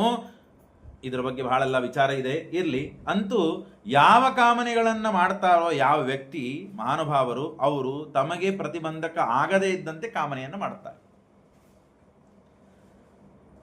ವಯಸ್ಸಾದವ್ರು ನೋಡ್ರಿ, ಕೆಲವರಿಗೆ ಆಗುವುದಿಲ್ಲ, ಕೆಲವರಿಗೆ ಆಗ್ತದೆ. ಅಂತೂ ಬಹಳಷ್ಟು ಜನ ತಿಳುವಳಿಕೆ ಇದ್ದವ್ರು ಏನು ಮಾಡ್ತಾರೆ, ಯಾವುದ್ರ ಆಹಾರದಿಂದ ನನಗೆ ಬಾಧಕ ಇದೆ ಅದನ್ನು ಬಿಡ್ತಾರೆ. ಇಟ್ಟು ದಿವಸ ತಿಂದೀವಲ್ಲ, ಬಿಟ್ಬಿಡೋಣ, ಬದುಕುವುದು ಮುಖ್ಯ, ತಿಂದು ಸಾಯುವುದು ಯಾಕೆ ಅಂತ ಹೇಳಿ ತಿಳುವಳಿಕೆ ಇದ್ದ ಜನ ತಾವು ತಮಗೆ ಇಷ್ಟವಾದ ಆಹಾರ ಬಂದು ಬಡಿಸಿದಾಗಲೂ ಸೈಡಿಗೆ ಸರಿಸ್ತಾರೆ. ಸುಮ್ಮನೆ ಒಂದು ತುತ್ತು ಹಾಕೊಳ್ತಾರೆ. ಕೆಲವರು ನೋಡುವುದೂ ಇಲ್ಲ, ಬೇಡ ಅಂತ ಹೇಳ್ತಾರೆ. ಆ ಕಂಡೀಷನ್ ಮಾಡೇನೆ ಅವ್ರ ಮನೆಗೆ ಊಟಕ್ಕೆ ಹೋಗ್ತಾರೆ, ಇಲ್ಲದೆ ಹೋಗುವುದೇ ಇಲ್ಲ ಅವರು. ಬೇಡ, ನನ್ನ ಮನೆಯಾಗ ನಾನು ಊಟ ಮಾಡ್ತೇನೆ. ಹಾಗೆ ಇದೆ ಇದೆಲ್ಲ. ಮನುಷ್ಯ, ತಿಳುವಳಿಕಿದ್ದ ಮನುಷ್ಯ ಬದುಕಬೇಕು ಅಂತ ಹೇಳಿ ತಾನು ಏನನ್ನ ಆಹಾರದಲ್ಲಿ ಪಥ್ಯಗಳನ್ನು ಮಾಡಬೇಕು ಅಂತ ಹೇಳಿದ್ದಾರೋ ಅದನ್ನು ಮಾಡ್ತಾ ನಡೀತಾನಲ್ಲ, ಹಾಗೆ ಸಂಸಾರದಲ್ಲಿ ಪಥ್ಯಗಳಿವೆ. ಸಂಸಾರದಿಂದ ದಾಟುವುದಕ್ಕೆ ಬೇಕಾದ ಪಥ್ಯಗಳನ್ನು ಮಹಾನುಭಾವರು, ಯೋಗಿಗಳು, ಜ್ಞಾನಿಗಳು, ಭಗವದ್ಭಕ್ತರು ತಾವು ನಿರಂತರವಾಗಿ ಮಾಡ್ತಾ ಇರ್ತಾರೆ. ಅಷ್ಟಾಗಿಯೂ ಕೆಲವು ಪ್ರಸಂಗಗಳಲ್ಲಿ ಬೀಳುವ ಪ್ರಸಂಗ ಬರ್ತದೆ. ಯಾವಾಗೋ ಒಮ್ಮೆ ನಾವು ಬೀಳ್ತಾನೆ ಇರ್ತೇವೆ. ಹಾಗಾಗಿ ನಮ್ಮ ಪ್ರಸಂಗ ಬೇರೆನೆ. ಹಾಗಾಗಿ ಅಹಂಚ ಲೋಕಾಂಶ ಲೋಕಾನು ಗತಾನ್ ಅಸಂಶ್ಚ, ದೇಹ ಸಂಬಂಧವಾದಂತಹ ಕಾಮನೆಗಳು, ಪ್ರಾಣ ಎಲ್ಲವನ್ನೂ ನಿನಗೆ ಸಮರ್ಪಣೆ ಮಾಡುತ್ತಾರೆ, ಎಲ್ಲವನ್ನು ಬಿಟ್ಟು. ಆದರೆ ನಾನು ಪರಸ್ಪರಂತೆ ತ್ವದ್ಗುಣವಾದ ಪೀಯೂಷ ನಿರ್ಯಾತಪಿ ದೇಹ ಧರ್ಮ. ನಿನ್ನ ಗುಣಗಳನ್ನು, ನಿನ್ನ ರೂಪಗಳನ್ನು, ನಿನ್ನ ಎಲ್ಲ ಅವತಾರ ಲೀಲೆಗಳನ್ನು ಕೇಳ್ತಾ ತಿಳಿತಾ, ಇದೊಂದು ಅಮೃತ, ಕೇಳ್ತಾ ತಿಳಿತಾ ಇದ್ದರೆ ಇದರಿಂದ ಆಗುವಂತಹ ಏನು ಲಾಭ ಇದೆ ಅಂತಂದರೆ ಮೋಕ್ಷ ಇದೆ. ಇದು ಏಕಕಾಲಕ್ಕೆ ಆಗುವುದಿಲ್ಲರಿ. ಸಾಮಾನ್ಯವಾಗಿ ದೇವರು, ಗುರುಗಳು ಚರಿತ್ರೆಗಳನ್ನು ಕೇಳ್ತಾ ಇದ್ದಾಗ ಮೇಲಿಂದ ಮೇಲೆ ಕೇಳದೇ ಇದ್ದ ವ್ಯಕ್ತಿಗಳಿಗೆ ಇದು ಬೇಸರ ಆಗ್ತದೆ. ಏನು ಹೇಳ್ತಾ ಇದ್ದಾರಂತಾರೆ, ವಿಶ್ವಾಸ ಬರೋದಿಲ್ಲ, ಅಪನಂಬಿಕೆ ಬರ್ತದೆ. ಏನು ಕಥೆ ಹೇಳ್ತಾರೆ, ಸುಳ್ಳೆ, ನಮಗೇನು ಗೊತ್ತಿಲ್ಲೇನು, ದಡ್ಡ ಅಂತ ಮಾಡಿದ್ದಾರೆ ನನ್ನ ಅಂತ ಅವನಂಬಿಕೆ ಬರ್ತದೆ, ಅಭರವಸೆ ಬರ್ತದೆ, ಅವಿಶ್ವಾಸ ಬರ್ತದೆ. ಅಂಥದ್ದು ಈ ದೇವರ ಚರಿತ್ರೆ ಯೋಗ್ಯತೆ ಇದ್ದ ವ್ಯಕ್ತಿಗಳಿಗೇನೆ ಹೇಳಬೇಕು, ಕೇಳಬೇಕು. ಅಂದಾಗಲೇನೆ ಆ ತತ್ವಕ್ಕೆ ಒಂದು ಪ್ರಾಶಸ್ತ್ಯ ಉಂಟು. ಹಾಗಾಗಿ ಅಲ್ಪೀಯಸಿ ಕಾಮಪುರುಷಂ ನಮಾಮ್ಯ ಭಕ್ಷಿಣಂ ನಮಸೀಯ ಪಾದ ಸರೋಜಂ ಅಲ್ಪೀಯಸಿ ಕಾಮವರ್ಷಂ. ಭಗವಂತ ಎಷ್ಟು ಅನುಗ್ರಹ ಮಾಡ್ತಾನೆ ಜೀವರಾಶಿಗಳ ಮೇಲೆ ಅಂತಂದ ಮೇಲೆ, ಎಷ್ಟು ಅನುಗ್ರಹ ಮಾಡ್ತಾನೆ. ಯಾರು ದೇವರನ್ನು ಪೂಜೆ ಮಾಡ್ತಿರ್ತಾರೆ, ಯಾರು ದೇವರನ್ನು ಸ್ತೋತ್ರ ಮಾಡ್ತಿರ್ತಾರೆ, ಯಾರು ದೇವರನ್ನೇ ನಂಬಿರ್ತಾರೆ, ದೇವರ ಬಗ್ಗೆನೇ ಗುಣಗಾನ ಮಾಡ್ತಿರ್ತಾರೆ, ಅಂಥವರಿಗಷ್ಟೇ ದೇವರು ಊಟಕ್ಕೆ ಹಾಕಿದ್ದಾನೆ ಅಂತ ಇದೆಯಾ? ಇಲ್ಲ. ಕಲ್ಯಾಣಿ ದೈತ್ಯರಿಗೂ ಇದೆ. ಪರಮಾತ್ಮನನ್ನು ದ್ವೇಷ ಮಾಡುವಂಥ ಜನರಿಗೂ ಪರಮಾತ್ಮ ಊಟಕ್ಕೆ ಹಾಕ್ತಾನೆ. ಅವರು ಎಷ್ಟು ದಿನ ಬದುಕಬೇಕಂತಿದೆಯೋ ಅಷ್ಟು ದಿವಸ ಭಗವಂತ ಆಹಾರವನ್ನು ಕೊಟ್ಟು ಬದುಕಿಸ್ತಾನೆ. ಇದು ದೇವದಾನವರಿಗೆ, ಮನುಷ್ಯ ಮತ್ತು ಪ್ರಾಣಿ ಪಶು ಪಕ್ಷಿಗಳಿಗೆ ಸಣ್ಣ ಸಕ್ಕರೆ ಇರಿವಿ ಓಡಾಡ್ತಿರುತ್ತದೆ. ಆ ಇರಿವಿಗೂ ಪರಮಾತ್ಮ ಎಷ್ಟು ವಿಚಿತ್ರವಾದ ಸೃಷ್ಟಿಯನ್ನು ಮಾಡಿದ್ದಾನೆ. ಏನದು ದ್ವಾದಶ ಸ್ತೋತ್ರದಲ್ಲಿ ಹೇಳ್ತೀವಲ್ಲ, ದೇವರನ್ನ ಗುರುತಿಸಿಕೊಳ್ಳೋದು ಬೇಡಪ್ಪ, ದೇವರು ಹೇಗಿದ್ದಾನೆ ಅಂತ ತಿಳಿಯುವುದು ಬೇಡ.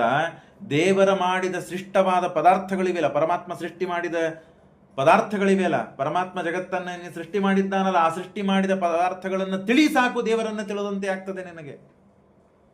ಎಷ್ಟು ಅದ್ಭುತವಾದ ವಿಚಿತ್ರವಾದ ಸೃಷ್ಟಿ ಇದೆ. ಸಣ್ಣ ನೊರ್ಜ್ ಅಂತೀವಿ, ಸಣ್ಣ ಹುಳ ಇದೆ, ಕಣ್ಣಿಗೆ ಕಾಣದೇ ಇದ್ದ ಪದಾರ್ಥ ಇದೆ.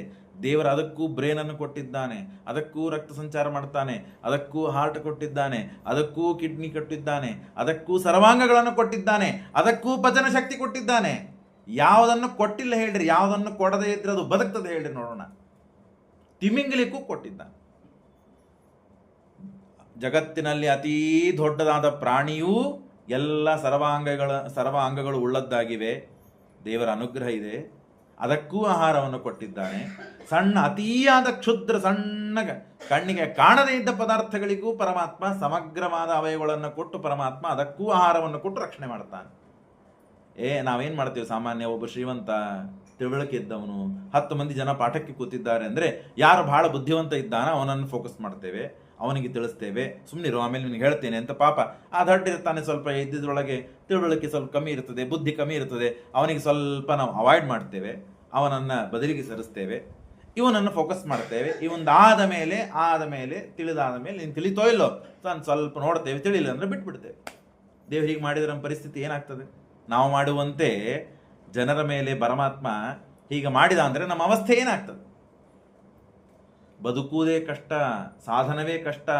ಏನೋ ಅಲ್ಪ ಸ್ವಲ್ಪ ಸಾಧನೆಗಳನ್ನು ಮಾಡ್ತಾ ಇರ್ತೇವೆ, ಅದೂ ಆಗುವುದಿಲ್ಲ.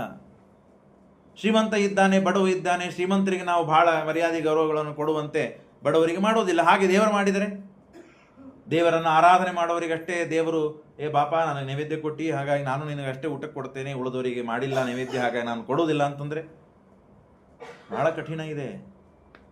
ಯಾವುದನ್ನು ಹೇಳುವಂತೆ ಇಲ್ಲ, ಕೇಳುವಂತೆ ಇಲ್ಲ. ಸಣ್ಣ ಸಕ್ಕರೆ, ಇಷ್ಟೇ ಸಣ್ಣ ಒಂದು ಸಕ್ಕರೆ ಕಾಳು, ಆ ಕಾಳನ್ನು ಇರುವಿ ತಿಂಗಳಗಟ್ಟಲೆ ಆಹಾರವಾಗಿ ಪಡೀತು. ಅದು ನಮಗೆ ಒಂದೇ ಹೊತ್ತಿಗೆ ಅಲ್ಲ, ಒಂದೇ ಕ್ಷಣಕ್ಕೆ ಮುಗಿದು ಹೋಗ್ತದೆ. ಅಂದರೆ ದೇವರು ಎಲ್ಲದಕ್ಕೂ ಆಹಾರಗಳನ್ನು ಸೃಷ್ಟಿ ಮಾಡಿದ್ದಾನೆ. ಅಲ್ಪೀಯರಾದ ಜೀವರಾಶಿಗಳಿರಲಿ, ಮಹೀಯಂಸರಾದ ಜೀವರಾಶಿಗಳಿರಲಿ, ದೊಡ್ಡವರಾಗಲಿ ಸಣ್ಣವರಾಗಲಿ, ಗಾತ್ರದಲ್ಲಾಗಲಿ ಯೋಗ್ಯತೆಯಲ್ಲಾಗಲಿ ಎಲ್ಲ ಥರ ಜೀವರಾಶಿಗಳಿಗೂ ಪರಮಾತ್ಮ ಆಹಾರವನ್ನು ಕೊಡ್ತಾನೆ, ಅನಾದಿ ಕಾಲದಿಂದ ಅನಂತ ಕಾಲದವರೆಗೆ. ಎಷ್ಟು ಅದ್ಭುತ ಇದೆ ಇದು! ಇದನ್ನು ಊಹಾನೂ ಮಾಡ್ಲಿಕ್ಕೆ ಸಾಧ್ಯ ಇಲ್ಲ. ನಾವು ಮನೆಯಲ್ಲಿದ್ದ 4 ಜನಕ್ಕೆ ನಾವು ಊಟಕ್ಕೆ ಹಾಕ್ಲಿಕ್ಕೆ ಆಗೋದಿಲ್ಲ. ಸುಮ್ಮನಿರು, ನಿನಗೇನು ಗೊತ್ತು ಸಂಸಾರ ಅಂದರೆ ಎಷ್ಟು ದುಡಿಬೇಕಾಗ್ತದೆ ಅಂತ ಉಪದೇಶ ಮಾಡ್ತಾ ಹೋಗ್ತೇವೆ. ಎಷ್ಟು ಕಷ್ಟದ ಗೊತ್ತಾ ಅಂತ ಹೇಳಿ ಮನುಷ್ಯ ಒಂದು ಮನೆ ಮಾಡಿ, ಒಂದು ಕಾರ್ ತಗೊಂಡು, ಒಂದು ಹೆಂಡತಿಯನ್ನು ಇಟ್ಕೊಂಡು, 4 ಜನ ಮಕ್ಕಳಿಗೆ ಅಥವಾ ಮಕ್ಕಳು ಸಾರ ಇಷ್ಟನ್ನು ಮಾಡಿಬಿಟ್ಟ ಅಂದರೆ ದೊಡ್ಡದೊಂದೇನೋ ಇತಿಹಾಸ ನಿರ್ಮಾಣ ಮಾಡಿದಂತೆ ಭಾವನೆ ಅವರಿಗೆ ಬರ್ತಿರ್ತದೆ. ಸಾಮಾನ್ಯವಾಗಿ ಎಲ್ಲರಿಗೂ ಹಣೆ ಬರ ಇದು, ಎಲ್ಲರಿಗೆ ಪರಿಸ್ಥಿತಿ. ಭಾಳ ಅಂದರೆ 2 ಕಾರ್ ಇಟ್ಕೋಬಹುದು, ಕಾರ್ ತಿಂಗಳ ಚೇಂಜ್ ಮಾಡ್ಬೋದು. ಅದಕ್ಕಿಂತ ದೊಡ್ಡದು ಏನು ಮಾಡ್ತಾನೆ ಮನುಷ್ಯ? ಏನು ಸಾಧಿಸಿದ? ದೇವ್ರ ಮಹಿಮೆ ಏನು, ದೇವ್ರು ಕೊಟ್ಟಿದ್ದೇನು, ದೇವ್ರು ಇಟ್ಟಿದ್ದೇನು, ದೇವ್ರು ಮಾಡಿದ ನಮಗೆ ಅನುಗ್ರಹ ಏನು, ಇದನ್ನು ವಿಚಾರ ಮಾಡ್ತಾ ಹೋದರೆ ಏನೂ ನಮಗೆ ದಿಕ್ಕೇ ತೋಚೋದಿಲ್ಲ. ಪಾರ ಇಲ್ಲ ಅಂತ ಇಲ್ಲ, ಪಾರಿಲ್ಲ ಅಂತಿಲ್ಲ. ಅಲ್ಪೀಯಸಿ ಕಾಮವರ್ಷಂ, ಎಷ್ಟು ಮಹತ್ವದ ಸಿದ್ಧಾಂತವನ್ನು, ತತ್ವವನ್ನು.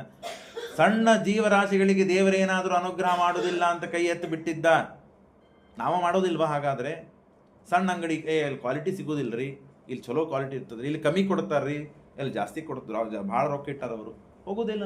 ನಾವೇ ಮಾಡ್ತೇವೆ, ತಾರತಮ್ಯ ಮಾಡೋದಿಲ್ವ? ಹಾಗೆ ದೇವರು ಅವನನ್ನು ಸ್ತೋತ್ರ ಅಂದಿಲ್ಲ, ಎಂದು ಪಾರಾಯಣ ಮಾಡಿಲ್ಲ, ನನಗೆ ಪಂಚಾಮೃತ ಮಾಡಿಲ್ಲ, ನನ್ನ ಶ್ರವಣ ಮಾಡಿಲ್ಲ, ನನ್ನ ಮಹಿಮೆಗಳನ್ನು ಅಂತ ಹೇಳಿ ದೇವರು ನಮ್ಮನ್ನು ಬದಿಗೆ ಸರಿಸಿ, ಆದರೂ ದೇವರು ಆರಾಮ ಸುರಕ್ಷಿತವಾಗಿ ಇಟ್ಟಿದ್ದಾನೆ ಅಂತಂದರೆ ಅದಕ್ಕೆಲ್ಲ ಹಿನ್ನೆಲೆ ಇದೆ, ಅದಕ್ಕೆಲ್ಲ ಇತಿಹಾಸ ಇದೆ, ಅದಕ್ಕೆಲ್ಲ ನಮ್ಮ ಕರ್ಮಗಳಿವೆ, ಅದಕ್ಕೆಲ್ಲ ಪೂರ್ವಜರ ತಪಸ್ಸು ಇದೆ.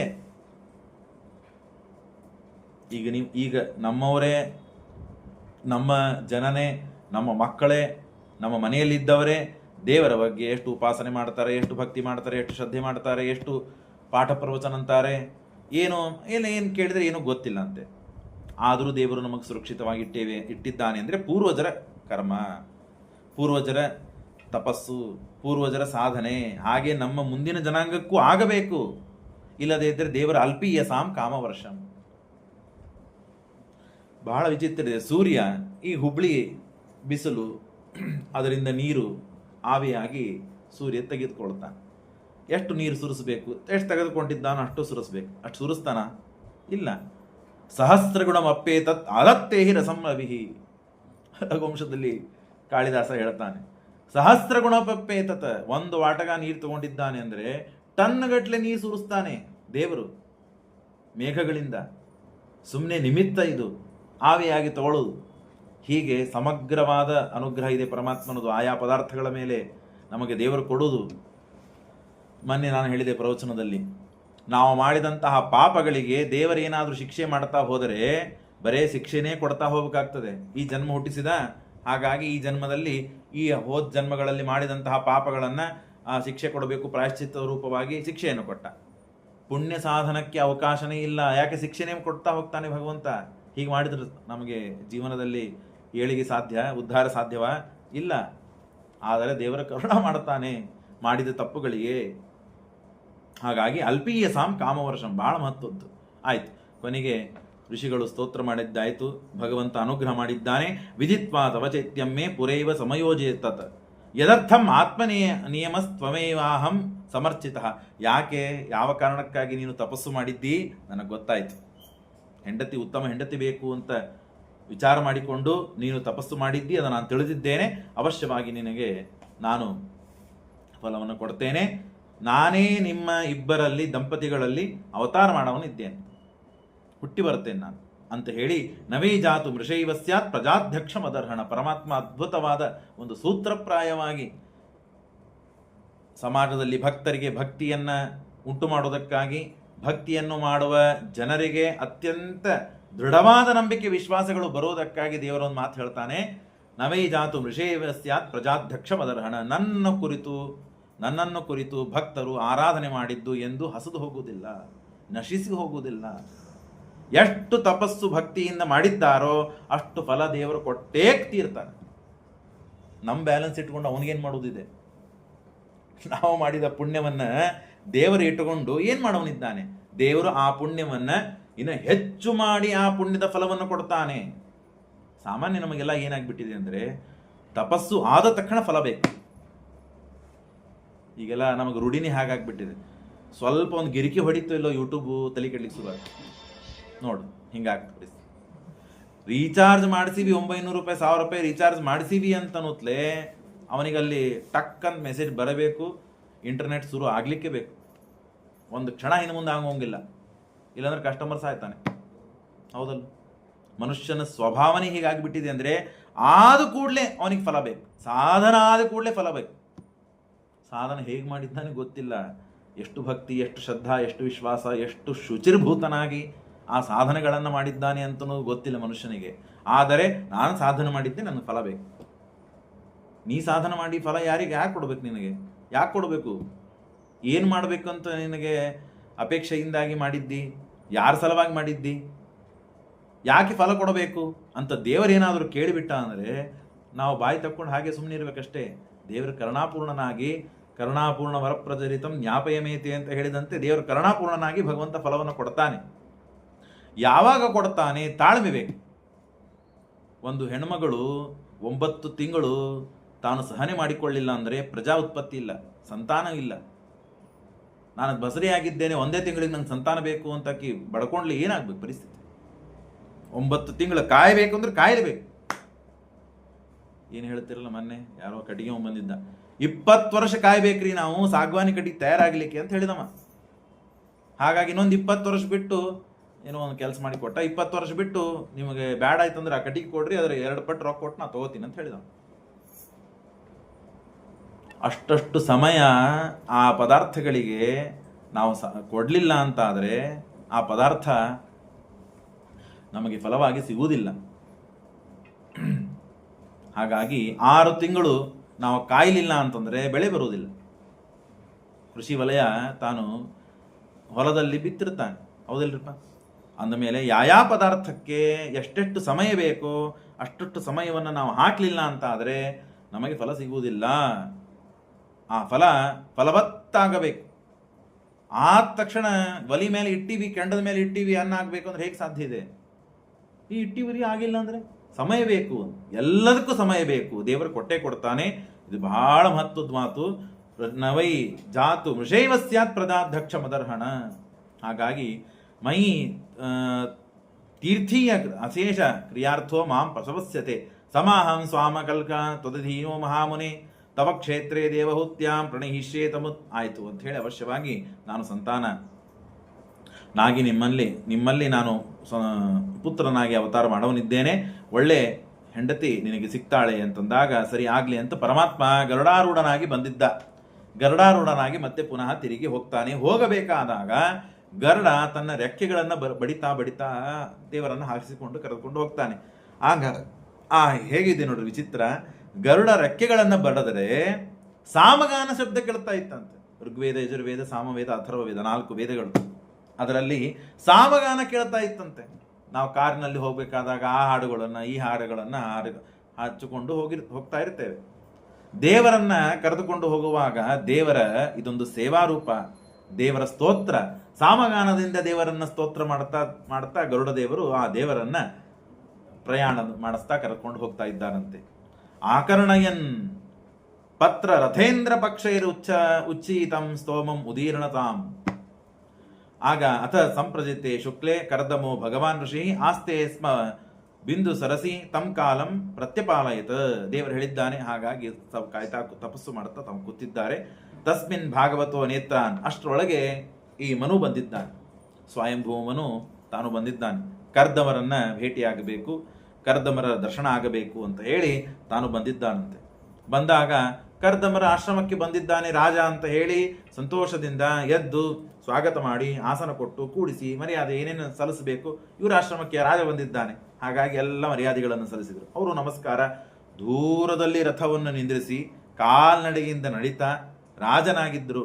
ಸ್ವಯಂಭವ ಮನು ಅಂದ್ರೆ ಏನು ಗೊತ್ತಾ? ಬ್ರಹ್ಮದೇವರ ಮಗ, ಇಡೀ 14 ಲೋಕಗಳಿಗೆ ರಾಜ. ಒಂದು ಮನೆಗೆ, ಒಂದು ನಗರಕ್ಕೆ, ಒಂದು ಕ್ರಾಸಿಗೆ, ಒಂದು ಭಾರತ ದೇಶಕ್ಕೆ ಅಲ್ಲ, 14 ಲೋಕಗಳಿಗೆ ಸ್ವಾಮಿ ಅವನು, ಸ್ವಯಂಭವ ಮನು.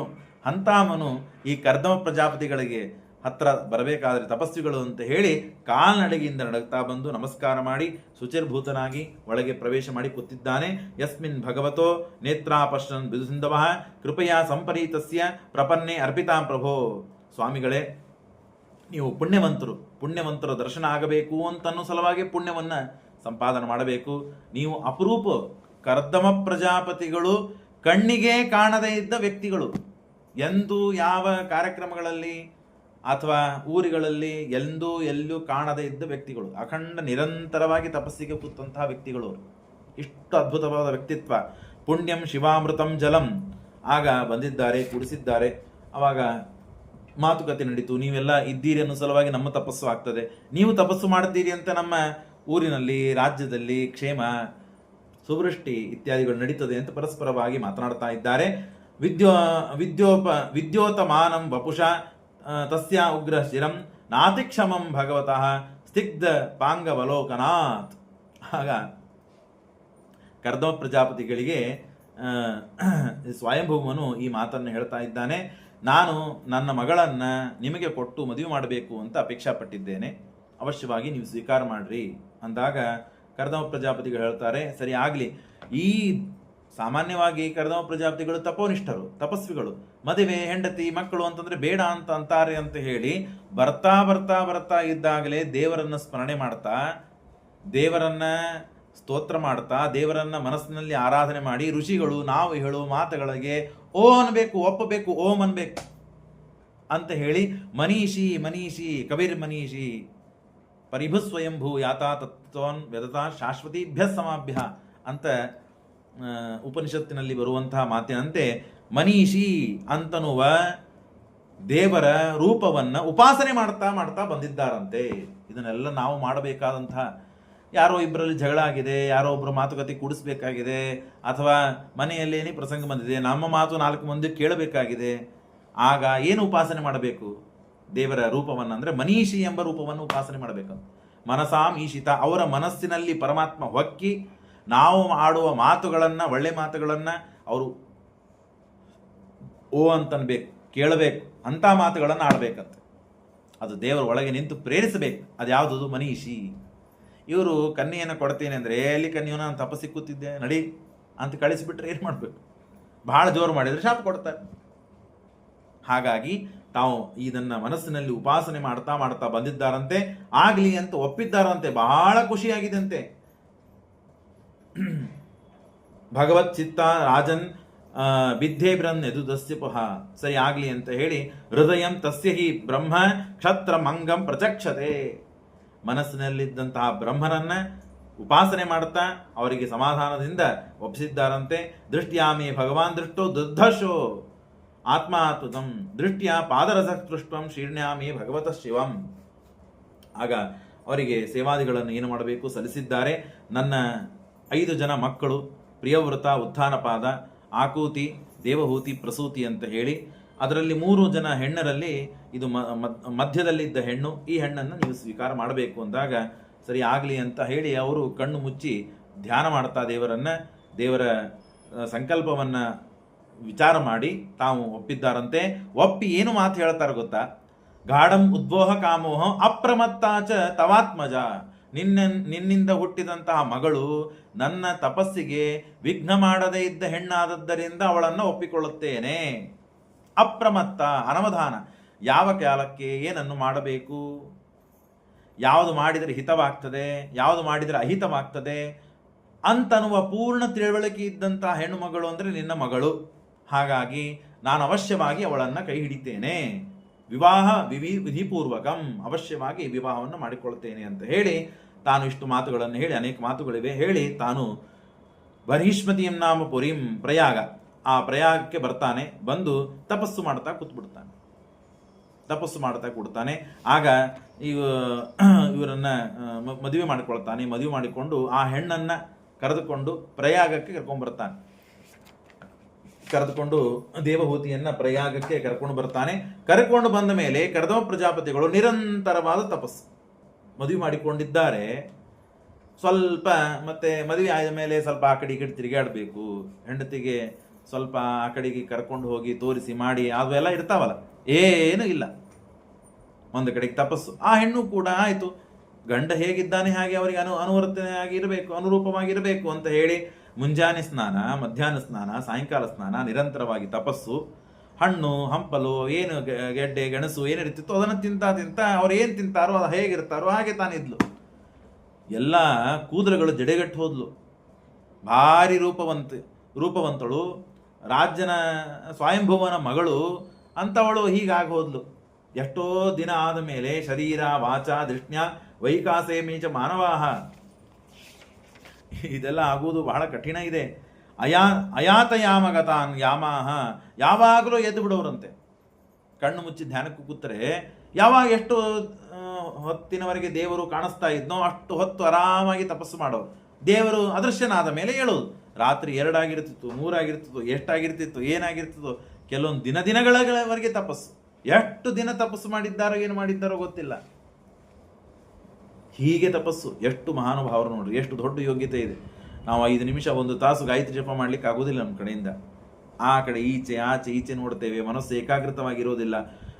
ದಿನಗಳವರೆಗೆ ತಪಸ್ಸು ಮಾಡ್ತಾ ಇದ್ದಾರಂತೆ, ವರ್ಷಾನುಗಟ್ಲೆ. ಹಾಗೆ ತಾನು ಸೇವೆ ಮಾಡ್ತಾ ಇದ್ದಾಳೆ, ಪತಿಯ ಸೇವೆ ಮಾಡ್ತಾ ಇದ್ದಾಳೆ. ವಿಶ್ರಂಭೇಣ ಆತ್ಮಶೌಚೇನ ಗೌರವೇಣ ದಮೇನ ಚ, ಎಂದೂ ಗಂಡನ ಬಗ್ಗೆ ತಿರಸ್ಕಾರ ಭಾವನೆ ಮಾಡಿಕೊಳ್ಳಿ. ಏನ್ರಿ ಇವ ಗಂಡ ಮದುವೆ ಮಾಡ್ಕೊಂಡು ಬಂದಿದ್ದಾನೆ, ಯಾವುದೋ ಗುಡಿಸಲಲ್ಲಿಟ್ಟಿದ್ದಾನೆ, ಒಂದು ಕಡೆ ಮಾತಿಲ್ಲ, ನಗುಗಿಲ್ಲ, ಕತಿ ಇಲ್ಲ, ಒಂದು ಜೋಕ್ ಇಲ್ಲ, ಕರ್ಕೊಂಡು ಹೋಗೋದಿಲ್ಲ, ಕುಡಿಸೋದಿಲ್ಲ, ಊಟಿಲ್ಲ, ನಿದ್ದಿಲ್ಲ, ತಪಸ್ಸು ಅಂತ ಕೂತ್ರೆ ನಾವು ಎದಕ್ಕೆ ಬರ್ಬೇಕಿಲ್ಲ ಅಂತ ಒಂದು ದಿವಸ ಮನಸ್ಸಿನಿಲ್ಲ ಸಮಾಧಾನ ಮಾಡಿಕೊಳ್ಳಿಲ್ಲ. ಗೌರವದಿಂದ ಇತ್ತು, ದಮ ಇಂದ್ರಿಯಗಳನ್ನು ನಿಗ್ರಹ ಮಾಡಿಕೊಂಡ್ಲು. ಸಾಮಾನ್ಯ ಮನೆಯೊಳಗೆ ಸಂಸ್ಕಾರನೇ ಹಾಗಿತ್ತು ಅಂದರೆ ಮನುಷ್ಯ ಒಗ್ಗಿ ಬಿಡುತ್ತಾನೆ. ಅದಕ್ಕೆ ಗಂಧ ಅಂಗಾರ ಅಕ್ಷಂತಿ ತೀರ್ಥ ನೈವೇದ್ಯ ಅದು ಇದು ಜಾಗಂಟಿ ಗಂಟಿ ದಿವಸ ಮನೆಯೊಳಗೆ ಏನೋ ನಡೀತಿತ್ತು ಅಂದರೆ, ಅದಿಲ್ಲ ಅಂತಂದ್ರೆ ಸಣ್ಣ ಮಕ್ಕಳು ಯಾಕಪ್ಪ ಗಂಟಿ ಇಲ್ಲಿ ಇವತ್ತು ತೀರ್ಥ ಇಲ್ಲ, ಅಂಗಾರ ಇಲ್ಲ, ಅಕ್ಷಂತಿ ಇಲ್ಲ ಕೇಳ್ತದೆ. ಹುಡುಗ ಕೂಸು ಮೊಮ್ಮಕ್ಕಳೆಲ್ಲ ಕೇಳ್ತಾರೆ. ಅದು ಇಲ್ಲದೆ ಹಾಗೆ ಬೆಳೆದು ಬಿಟ್ಟಿತ್ತು ಅಂದರೆ ಅದು ಏನು ಗೊತ್ತೇ ಇಲ್ಲ ನಮಗೆ ಅಂತ ಆಗ್ಬಿಡ್ತದೆ, ಸಂಸ್ಕಾರ ಇಲ್ಲ ಅಂತ ಆಗ್ಬಿಡ್ತದೆ. ಇವಳು ಹಾಗೆ ಪರಿಸ್ಥಿತಿ. ಮದುವೆ ಮಾಡೋಕ್ಕಿಂತ ಮುಂಚೆ ಏನಿತ್ತು ಇವಳಿಗೆ ಏನೂ ಗೊತ್ತಿಲ್ಲ. ಮದುವೆ ಮಾಡಿಕೊಂಡು ಬಂದಿದ್ದಾಳೆ, ಅದರಂತೆ ಇಂದ್ರಿಯಗಳನ್ನು ನಿಗ್ರಹ ಮಾಡಿಕೊಳ್ಳಬೇಕು ಅಂದರೆ ಬಹಳ ಕಠಿಣ ಇದೆ.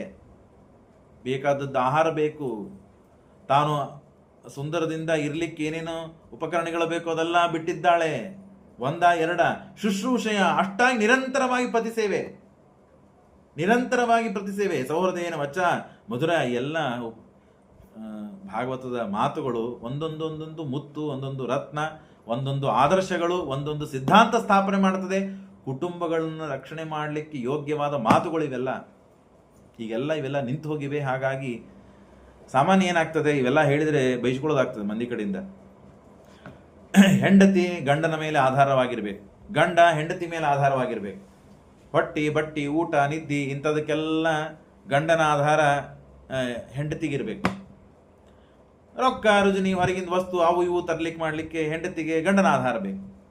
ಅವಳು ದುಡಿತಾಳೆ, ಇವನು ದುಡಿತಾನೆ, ಇವ್ರದ್ದು ಒಂದು ಬ್ಯಾಂಕ್ ಬ್ಯಾಲೆನ್ಸು, ಅವ್ರದ್ದು ಒಂದು ಬ್ಯಾಂಕ್ ಬ್ಯಾಲೆನ್ಸು, ಅದು ಇದು ಅಂತ ಆಗ್ತಾ ಹೋಗ್ತಾ ಯಾರ ಮೇಲೆ ಯಾರಿಗೂ ನೈರ್ಭರ್ಯ ಇಲ್ಲ. ಕೂಸುಗಳನ್ನು ರಕ್ಷಣೆ ಮಾಡುವುದು ನಾವೆಲ್ಲ ನೋಡ್ತೀವಿ. ನಾವು ಮುಂಬೈದಲ್ಲಿ ಇದ್ದಿದ್ದು, ಇಬ್ಬರು ಕೆಲ್ಸಕ್ಕೆ ಹೋಗ್ಬಿಡೋರು, ಯಾರೋ ಒಬ್ರು ಹೆಣ್ಮಗಳನ್ನು ಕರೆಯೋದು, ತಾಯಿಗಿಂತ ಹೆಚ್ಚಿಗೆ ಅವ್ರ ಮೇಲೆ ಪ್ರೀತಿ ಬರ್ತಿದ್ದ ಕೂಸಿಗೆ. ಯಾಕೆ? ತಾಯಿ ಹತ್ರ ಬೆಳೆದೇ ಇಲ್ಲ. ಈ ಸಂಸ್ಕಾರಗಳು ಪಾಶ್ಚಾತ್ಯ ಸಂಸ್ಕಾರ ಆವರಿಸಿದ್ದರಿಂದ ಇನ್ನೊಂದು ಸ್ವಲ್ಪ ದಿವಸಕ್ಕೆ ಈ ಮಾತುಗಳನ್ನು ಹೇಳಿದರೆ ಬೈಸ್ಕೊಡೋದು ಅನ್ಸ್ಕೊಡೋದು ಎಲ್ಲ ಪ್ರಸಂಗ ಬರ್ತದೆ. ಆದರ್ಶ ವ್ಯಕ್ತಿತ್ವ ಪೂರ್ವೇಪಿ ಕರ್ದಮ ಪರಾಶರ ಪಾಂಡುಮುಖ್ಯಾ ಯತ್ಸೇವಯ ಗುಣಗಣಾಢ್ಯಮ ಪತ್ಯಮಾಪುಹು. ಮಧ್ಯಗೇಹ ಭಟ್ರು, ಶ್ರೀಮದಾಚಾರ್ಯ ತಂದೆ ತಾಯಿ ಗೊತ್ತಲ್ಲ, ಮಧ್ಯಗೇಹ ಭಟ್ರು ಹಾಗೂ ವೇದವತಿ ದೇವಿ, ಇವರು ಶ್ರೀಮದಾಚಾರ್ಯರನ್ನು ಪಡಿಬೇಕು ಅಂತ ಹೇಳಿ ಜಗತ್ತಿಗೆ ಸಂತಾನವನ್ನು ಪಡೆಯುವಂತಹ ಮದುವೆ ಮಾಡಿಕೊಳ್ಳುವ ಗಂಡ ಹೆಂಡತಿ, ಮದುವೆ ಮಾಡಿ ಆದ ಮೇಲೆ ಸಂತಾನವನ್ನು ಪಡೆಯುವಂತಹ ಏನು ದಂಪತಿಗಳಿದ್ದಾರೆ, ಏನನ್ನು ವಿಚಾರ ಮಾಡಿ, ಏನನ್ನು ಆದರ್ಶವಾಗಿ ಇಟ್ಟುಕೊಂಡು ಲೋಕಕ್ಕಾಗಿ, ಸಮಾಜಕ್ಕಾಗಿ, ಕುಲಕ್ಕಾಗಿ ಕಲ್ಯಾಣವನ್ನು ಮಾಡುವ ಮಗ ಹುಟ್ಟಬೇಕು ಅಂತನ್ನುವ ಧ್ಯೇಯ ಉದ್ದೇಶಗಳಿರ್ಬೇಕು ನಮಗೆ. ಕಾಮಕ್ಕಾಗಿ ಮದುವೆ ಮಾಡಿಕೊಳ್ಳೋದಲ್ಲ, ಲೋಭಕ್ಕಾಗಿ ಮದುವೆ ಮಾಡಿಕೊಳ್ಳೋದಲ್ಲ, ಜೊತೆಗೊಬ್ಬರಿದ್ದರೆ ಸಾಕಪ್ಪ ಅಂತನೂ ಸಲುವಾಗಿ ಮದುವೆ ಮಾಡಿಕೊಳ್ಳೋದಲ್ಲ ಅಂತ ಹೇಳ್ತದೆ ಶಾಸ್ತ್ರ. ವಿವಾಹ ಪ್ರಯೋಗದಲ್ಲಿ ಹೇಳ್ತಾರೆ, ನಾವು ಸಮಾವರ್ತನ ಮಾಡಿಕೊಳ್ತೇವೆ. ಸಮಾವರ್ತನ ಆದ ಮೇಲೆ ಕಾಶಿ ಯಾತ್ರಾವನ್ನು ಮಾಡಿಕೊಂಡು ಬರ್ತೇವೆ. ಈಗ ಮನೆ ಒಳಗೆ ಹೋಗ್ತಾನೆ ಮತ್ತೆ ಬಂದ್ಬಿಡ್ತಾನೆ, ಮನೆಯಿಂದ ಹೊರ ಹೋಗಿ ಬಂದ್ಬಿಡ್ತಾನೆ. ಕಾಶಿ ಯಾತ್ರಾ ಅಂದ್ರೆ ಏನು ಗೊತ್ತಾ? ಎಲ್ಲ ಶಾಸ್ತ್ರದಲ್ಲಿ ಒಂದೊಂದೊಂದೊಂದು ತತ್ವ. ಇಲ್ಲಿಂದ ಹೋಗಬೇಕು, ಅವನು ನಡಿತಾ ಹೋಗಬೇಕು, ಯಾವ ಟ್ರೈನ್ ಇಲ್ಲ, ಬಸ್ ಇಲ್ಲ, ಯಾವ ಊರಿಗೆ ಹೋಗ್ತಾನೋ ಗೊತ್ತಿಲ್ಲ, ಎಂಥವ್ರು ಇರ್ತಾರೋ ಗೊತ್ತಿಲ್ಲ, ಅವ್ರ ಮನೆಯಲ್ಲಿ ಏನು ಊಟಕ್ಕೆ ಹಾಕ್ತಾರೆ, ಬೈತಾರೆ, ಅಂತಾರೆ, ಅನಿಸ್ಕೊಳ್ತಾನೆ, ಇವ್ರಿಗೇನು ಗತಿ ಇಲ್ಲ, ಎಲ್ಲೋ ಬರ್ತಾರೆ ಎಲ್ಲೋ ಹೋಗ್ತಾರೆ. ಇದನ್ನೆಲ್ಲ ಅನುಭವ ಪಟ್ಟು ಸಮಾಜದಲ್ಲಿ ಮುಂದೆ ನಾನು ಮದುವೆ ಮಾಡಿಕೊಂಡ ಮೇಲೆ ಯಾರಾದರೂ ನಮ್ಮ ಮನೆಗೆ ಬಂದಾಗ ನಾನು ಹೀಗೆ ಹಿಂದೆ ಅನಿಸ್ಕೊಂಡಿದ್ದೆ ಕಾಶಿ ಯಾತ್ರಕ್ಕೆ ಹೋದಾಗ, ಹಾಗೆ ನನಗೆ ಅವರನ್ನು ನೋಡಿ ಅನ್ನುವ ಪ್ರಸಂಗ ಬರಬಾರದು. ಅತಿಥಿಗಳು, ಅಭ್ಯಾಗತರು, ಮನೆಯಲ್ಲಿ ಇದ್ದವರಿಗೆ ಹೇಗೆ ನಾನು ರಕ್ಷಣೆ ಮಾಡಬೇಕು, ಇದನ್ನೆಲ್ಲ ಅನುಭವ ಪಟ್ಟು ಬರಬೇಕು ಅವನು ಕಾಶಿ ಯಾತ್ರಕ್ಕೆ ಹೋದಾಗ. ಕಾಮಕ್ಕಾಗಿ ಭೋಗ ಅಲ್ಲ, ಕಿಂತು ಸಮಾಜಕ್ಕಾಗಿ ಒಂದು ಸಂತಾನ ಇದು 100 ಕುಟುಂಬಗಳಿಗೆ ಆದರ್ಶವಾಗಬೇಕು, 100 ಕುಟುಂಬಗಳಿಗೆ ಪಾಠ ಹೇಳಬೇಕು, 100 ಕುಟುಂಬಗಳಿಗೆ ಉದ್ಧಾರ ಮಾಡುವಂತ ಆಗಿರ್ಬೇಕು. ಹೆಣ್ಣಾದರೆ 2 ಕುಟುಂಬಗಳನ್ನು ಉದ್ಧಾರ ಮಾಡುವ ಹೆಣ್ಣಾಗಬೇಕಿದು ಅಂತನೂ ಒಳ್ಳೆ ಧ್ಯೇಯ ಉದ್ದೇಶ ಪ್ರಯೋಜನಗಳಿಗೆ ಇಟ್ಕೊಂಡು ಸಂತಾನ ನಾವು ಪಡೆದ್ವಿ ಅಂತಂದ್ರೆ ಅವಶ್ಯವಾಗಿ ಅಂತ ಸಂತಾನ ಸಿಗ್ತದೆ. ಅದಕ್ಕೆ ಬೇಕಾದ ತಪಸ್ಸು ಮಾಡಬೇಕಾಗ್ತದೆ. ಆ ತಪಸ್ಸನ್ನು ವೇದವತಿ ದೇವಿ ಮಧ್ಯಗೇಹ ಭಟ್ಟರು ಮಾಡಿದ್ದಾರಂತೆ. ಅವರಿಗೆ ಆದರ್ಶರಾಗಿದ್ರೆ ಯಾರು ಗೊತ್ತಾ? ಈ ಕರ್ದಮ ಪ್ರಜಾಪತಿಗಳು. ಪೂರ್ವೇಪಿ ಕರ್ದಮ ಪರಾಶರ ಪಾಂಡುಮುಖ್ಯಾ ಯತ್ಸೇವಯ ಗುಣಗಣಾಢ್ಯಮ ಪತ್ಯಮಾಪುಹು. 12 ವರ್ಷಗಳ ಕಾಲ ಇವರು 10,000 ವರ್ಷ ತಪಸ್ಸು ಮಾಡಿದರೆ ಕಲಿಯುಗದಲ್ಲಿ 10-12 ವರ್ಷ ಸಾಕು. ಯಾಕೆ 100 ವರ್ಷ ನಮಗೆ. ಹಾಗಾಗಿ ಅಷ್ಟು ದೀರ್ಘಕಾಲವರೆಗೆ ತಾವು ತಪಸ್ಸು ಮಾಡಿದ್ದಾರೆ. ಹಾಗಾಗಿ ಶ್ರೀಮದಾಚಾರ್ಯರಂಥ ಮಹಾನುಭಾವರು ಹುಟ್ಟಿ ಜಗತ್ತಿಗೆ ಕಲ್ಯಾಣವನ್ನು ಮಾಡಿ ತತ್ವಗಳನ್ನು ಉಪದೇಶ ಮಾಡಿ ಇಷ್ಟು ಅದ್ಭುತವಾದ ನೀತಿ ನಿಯಮಗಳನ್ನು ಕೊಟ್ಟು ಹೋದರು. ಹಾಗಾಗಿ ಇವರು ಕೂಡ ಶುಶ್ರೂಷೆಯ ಪರಮಾ ಭಕ್ತ್ಯ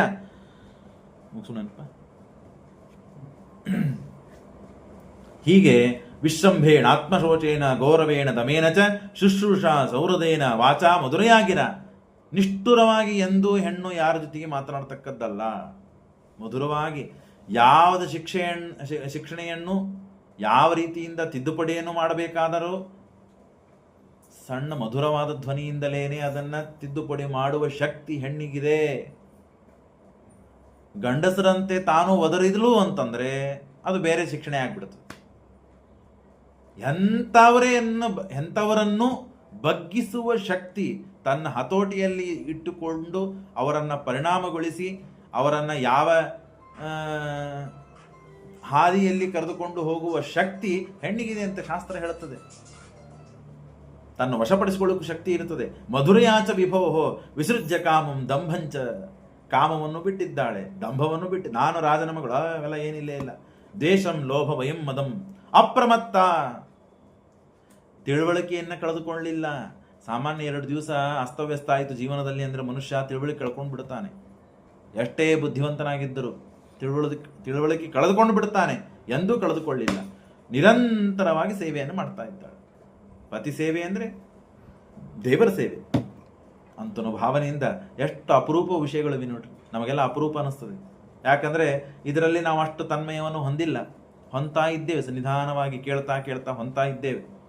ಹೊಂದಿದಷ್ಟು ನಮಗೆ ಅದರಲ್ಲಿ ಓ ಹೌದು ಹೌದು ಹೌದು ಅಂತ ಅನಿಸ್ತದೆ. ಇಲ್ಲದೇ ಇದ್ರೆ ದೂರ ಆಗ್ತಾ ಹೋಗ್ತದೆ. ಇಷ್ಟು ಮಾಡಿ ಪ್ರಿಯಾಯ ಒಂದು ದಿನ ಅವರಿಗೆ ಎಚ್ಚರಗೊಂಡಿದೆ. ಕೇಳ್ತಾರೆ, ಯಾರಮ್ಮ ನೀನು ಅಂತ. ಮದುವೆ ಮಾಡಿಕೊಂಡು ಕರೆದುಕೊಂಡು ಬಂದು ಹುಡುಗಿಯನ್ನ ಯಾರು ನೀನು ಅಂತ ಕೇಳಿಬಿಟ್ರು. ಎಲ್ಲ ಗೊತ್ತಿದೆ, ಸರ್ವಜ್ಞರವರು, ಸಾಮಾನ್ಯರಲ್ಲ. ಅವಳನ್ನ ಪರೀಕ್ಷೆ ಮಾಡ್ಲಿಕ್ಕೆ ಯಾರು ನೀನು ಅಂತ. ಸಿಟ್ಟಿಗೆ ಬಂದು, ಏನ್ರಿ ತಲೆ ಕೆಟ್ಟದೇನು, ಯಾರು ಗೊತ್ತಿಲ್ಲ, ಕಟ್ಕೊಂಬಂದಿರಿ ಎಂದೂ ಏನೂ ಅನ್ಲಿಲ್ಲ ಅವರು. ಹುಡುಗಿ ಅನ್ನಲೇ ಇಲ್ಲ. ಆಗಿಂದ ಎದ್ದು ನಮಸ್ಕಾರ ಮಾಡಿ, ನಾನು ನಿಮ್ಮ ಧರ್ಮಪತ್ನಿ, ಅಗ್ನಿಸಾಕ್ಷಿಯಾಗಿ ವಿವಾಹವನ್ನು ಮಾಡಿಕೊಂಡು ಬಂದಿದ್ದೆ ಸ್ವಾಮಿ ಅಂತ ಹೇಳಿ ತಿಳಿಸಿ ಹೇಳಿದಾಗ, ಸರಿ ಆಗಲಿ, ನಾನು ನಿನಗೆ ಎಂದೂ ಸಂಸಾರದ ಭೋಗವನ್ನು ಕೊಟ್ಟೇ ಇಲ್ಲ, ಮದುವೆ ಮಾಡಿಕೊಂಡು ಬಂದು ಸಾಂಸಾರಿಕವಾದಂತಹ ಸುಖ ನಿನಗೆ ಕೊಟ್ಟೇ ಇಲ್ಲ, ಕೊಡ್ತೇನೆ ಅಂತ ಹೇಳಿ ಆಗಿಂದಾಗ ದೇವಲೋಕದಲ್ಲಿದ್ದಂಥ ಅಪ್ಸರಾಸ್ತ್ರೀಯರನ್ನ ಆಜ್ಞೆ ಮಾಡಿ ಕರೆದು ಅಲ್ಲೆಲ್ಲ ದೊಡ್ಡದಾದ ನದಿ, ಸರಸ್ವತಿ ನದಿ, ಆ ಸರಸ್ವತಿ ನದಿಯಲ್ಲಿ ಸಾವಿರಾರು ಅಪ್ಸರಾಸ್ತ್ರೀಯರಿಂದ ಸ್ನಾನೇನ ತಾಂ ಮಹರ್ಷೇಣ ಸ್ನಾಪಯಿತ್ವ ಮನಸ್ವಿನಾಂ ದುಹತೆ ನಿರ್ಮಲೇ ನೂನಂ ದುಹತ್ಯೈಶ್ಚ ಮಾನವಾಹ ಕರೆದುಕೊಂಡು ಹೋಗಿ ಅವಳಿಗೆ ಸ್ನಾನಕ್ಕೆ ಹಾಕಿದ್ದಾರೆ. ಸ್ನಾನಕ್ಕೆ ಹಾಕಿದರೆ ಮದುವೆ ಆಗೋಕ್ಕಿಂತ ಮುಂಚೆ ಯಾವ ರೂಪ ಇತ್ತೋ ಅದಕ್ಕಿಂತ ಭಾರಿ ಚಲುವಿಯಾಗಿ ತಯಾರಾಗಿದ್ದಾಳೆ. ಎಲ್ಲ ವಸ್ತ್ರ, ಆಭರಣ, ಗಂಧಲೇಪನ, ಅವನೇನು ಹಾಕೋಬೇಕು ಎಲ್ಲ ಹಾಕಿದ್ದಾರೆ. ಅನ್ನಂ ಸರ್ವಗುಣೋಪೇತಂ ಮಾನಂ ಚೈವಾಮೃತಂ, ಇದೆಲ್ಲ ತಪಸ್ಸಿನ ಪ್ರಭಾವ. ಯಾರೋ ತಯಾರು ಮಾಡ್ಲಿಕ್ಕೆ ಬಂದಿಲ್ಲ. ತಯಾರಿಗೆ ಏನು ಒಂದು ರೂಪಲಾವಣ್ಯಗಳಿವೆಲ್ಲ, ತಯಾರಕ್ಕೆ ಭಾರಿ ತಯಾರಾದರೆ ಹೀಗಿರ್ತೇವೆ ಅಂತ ಅನ್ಲಿಕ್ಕೆ ಯಾವ ದೇವತೆಗಳಿದ್ದಾರಲ್ಲ, ಆ ದೇವತೆಗಳು ತಯಾರು ಮಾಡ್ಲಿಕ್ಕೆ ಬಂದಿದ್ದಾರಂತೆ. ಆ ಹೆಣ್ಮಗಳನ್ನು ತಯಾರು ಮಾಡಿ, ಇವರು ಕೂಡ ವಿದ್ಯಾಧರರೆಲ್ಲ ವಿದ್ಯಾಧರಿ ಸಹಸ್ರೇಣ ಸೇವ್ಯಮಾನಂ ಉಸಾತಲಂ, ಒಬ್ಬೊಬ್ಬರು ಒಂದೊಂದನ್ನು ತಯಾರು ಮಾಡಿದ್ದಾರಂತೆ. ಇವರು ಹೋಗಿ ಸ್ನಾನ ಮಾಡಿದ್ದಾರೆ. ಭಾರಿ ಯೌವನ ದೇಹವನ್ನು ಪಡೆದಿದ್ದಾರಂತೆ. ಪುಷ್ಪಕ ವಿಮಾನ, ಮನೋಗಾಮಿಯಾದ ವಿಮಾನ ಎಲ್ಲ ಇದೆ ಅದರಲ್ಲಿ. ವಿಮಾನ ಇದೆ, ವಿಮಾನದಲ್ಲಿ ಸರೋವರ ಇದೆ, ವನ ಇದೆ, ಉದ್ಯಾನ ಇದೆ, ಮನೆ ಇದೆ, ಭೋಜನ ಶಾಲೆ ಇದೆ, ಎಲ್ಲ ಸಾವಿರಾರು ಕೆಲಸದವರಿದ್ದಾರೆ. ಒಬ್ಬ ಭಾರಿ ಶ್ರೀಮಂತನಾದ ಒಬ್ಬ ರಾಜ ಏನೆಲ್ಲ ವೈಭವಗಳನ್ನು ಇಟ್ಕೋಬೇಕು ಅದಕ್ಕಿಂತ 100 ಪಟ್ಟು ವೈಭವದಿಂದ ಕೂಡಿದಂತಹ ಒಂದು ಕಾಮಗಾಮಿಯಾದಂತಹ ಒಂದು ಮನೆ. ಅದು ಫ್ಲೈಟ್ ಆಗಿ ಹಾರಬಹುದು, ಒಂದು ಕಡೆಗೆ ಹೋಗಿ ಕೂಡಬಹುದು. ಎಲ್ಲ ಕಡೆಗೆ ವೈಶಂಬ, ಸುರಂಸ, ನಂದನ, ಪುಷ್ಕಪ, ಆವಾಗ ಅವ್ರದ್ದು ಏನಂತಾರೆ ಅದಕ್ಕೆ, ಹನಿಮೂನ್, ಮದುವೆ ಆದ ಮೇಲೆ ಫಸ್ಟ್ ಹನಿಮೂನ್ ಅಂತೆ. 100 ವರ್ಷಗಳ ಕಾಲ ಓಡಾಡಿದ್ದಾರೆ. ಎಲ್ಲೆಲ್ಲಿ? ಹುಬ್ಳಿಯಿಂದ ಬೆಂಗಳೂರಿಗೆ, ಊಟಿಗೆ, ಅಥವಾ ಅದಕ್ಕೆ ಇದಕ್ಕೆ ಓಡಾಡಿದ್ದಲ್ಲ. ಒಂದೊಂದು ವೈಶಂಭಸ, ಸುರಸನ, ನಂದನ, ಪುಷ್ಪಕ, ಭದ್ರ, ಮಾನಸ, ಚೈತ್ರರಥ ಊರುಗಳನ್ನೇ ಕೇಳಿಲ್ಲ ನಾವು. ಅಂಥ ಭಾರಿ ರಮಣೀಯವಾದಂತಹ ಪ್ರದೇಶಗಳು, ಬೇರೆ ಬೇರೆ ಲೋಕಗಳಿಗೆ ಕರೆದುಕೊಂಡು ಹೋಗಿದ್ದಾರಂತೆ. ಲೋಕಗಳಿಗೆ ಕರೆದುಕೊಂಡು ಹೋಗಿದ್ದಾರೆ. ಆಗ ಅನೇಕ ಜನ ಹೆಣ್ಣು ಮಕ್ಕಳಾಗಿದ್ದಾರೆ 100 ವರ್ಷದಲ್ಲಿ. ಆ ಹೆಣ್ಣು ಮಕ್ಕಳು ಆದ ಮೇಲೆ ಆಯ್ತು, ಇದೆಲ್ಲ ಅಪರೋಕ್ಷ ದೇವರನ್ನ ಕಂಡಾಗ ಏನು ಸಾಮರ್ಥ್ಯ ಬರ್ತದಲ್ಲ, ಅಪರೋಕ್ಷ ಜ್ಞಾನದ ಸಾಮರ್ಥ್ಯ ಅಂತ ಕರೀತಾರೆ. ಆ ಅಪರೋಕ್ಷ ಜ್ಞಾನದ, ಆ ದೇವರನ್ನ ಕಂಡಿದ್ದಕ್ಕಾಗಿ ಏನು ಮನುಷ್ಯನಿಗೆ ಶಕ್ತಿ ಬರ್ತದೋ ಆ ಶಕ್ತಿಯಿಂದ ಇದನ್ನೆಲ್ಲ ನಿರ್ಮಾಣ ಮಾಡಲಿಕ್ಕೆ ಸಾಧ್ಯ ಇದೆ. ಏನನ್ನೂ ಎಂದು ಕೇಳಲಿಲ್ಲ, ಕೇಳಿದವರಿಗೆ ತನ್ನ ಹೆಂಡತಿಗೆ ಆ ಅಪರೋಕ್ಷ ಜ್ಞಾನದ ಸಾಮರ್ಥ್ಯದಿಂದ ಎಲ್ಲವನ್ನು ಕರುಣಿಸಿದ್ದಾರೆ. ಇಷ್ಟು ವರ್ಷ ತಪಸ್ಸು ಮಾಡಿದ್ದಕ್ಕೆ ಮೆಚ್ಚಿ 100 ವರ್ಷಗಳ ಕಾಲ ಅತ್ಯಂತ ಭೋಗಮಯವಾದ ಜೀವನವನ್ನು ಕೊಟ್ಟು ಅನೇಕ ಜನ ಹೆಣ್ಣು ಮಕ್ಕಳನ್ನು ಹುಟ್ಟಿಸಿ ತಾವು ನಾನೇನು ಬರ್ತೇನೆ ಅಂತಂದಾಗ, ಸ್ವಾಮಿ ಮಕ್ಕಳನ್ನು ಕೊಟ್ಟು ಬರ್ತೇನೆಂದ್ರೆ ಏನು ಮಾಡಬೇಕು? ತಪಸ್ಸು ಕಡೆ ಗಮನ. ಮದುವೆ ಮಾಡಬೇಕು, ಎಲ್ಲ ಮಕ್ಕಳು ಮದುವೆ ಆಗಬೇಕು, ಸರಿ ಆಗಲಿ ಅಂತ ಹೇಳಿ ಆ ಮರೀಚಾದಿಗಳು ಎಂದಾರ ಬ್ರಹ್ಮದೇವರ ಮಕ್ಕಳು, ಅವರಿಗೆಲ್ಲ ಮರೀಚಿ, ಅತ್ರಿ, ಪುಲಹ, ಪುಲಸ್ತ್ಯ ಅವರಿಗೆಲ್ಲ ಕೊಟ್ಟು ಮದುವೆ ಮಾಡಿದ್ದಾರೆ.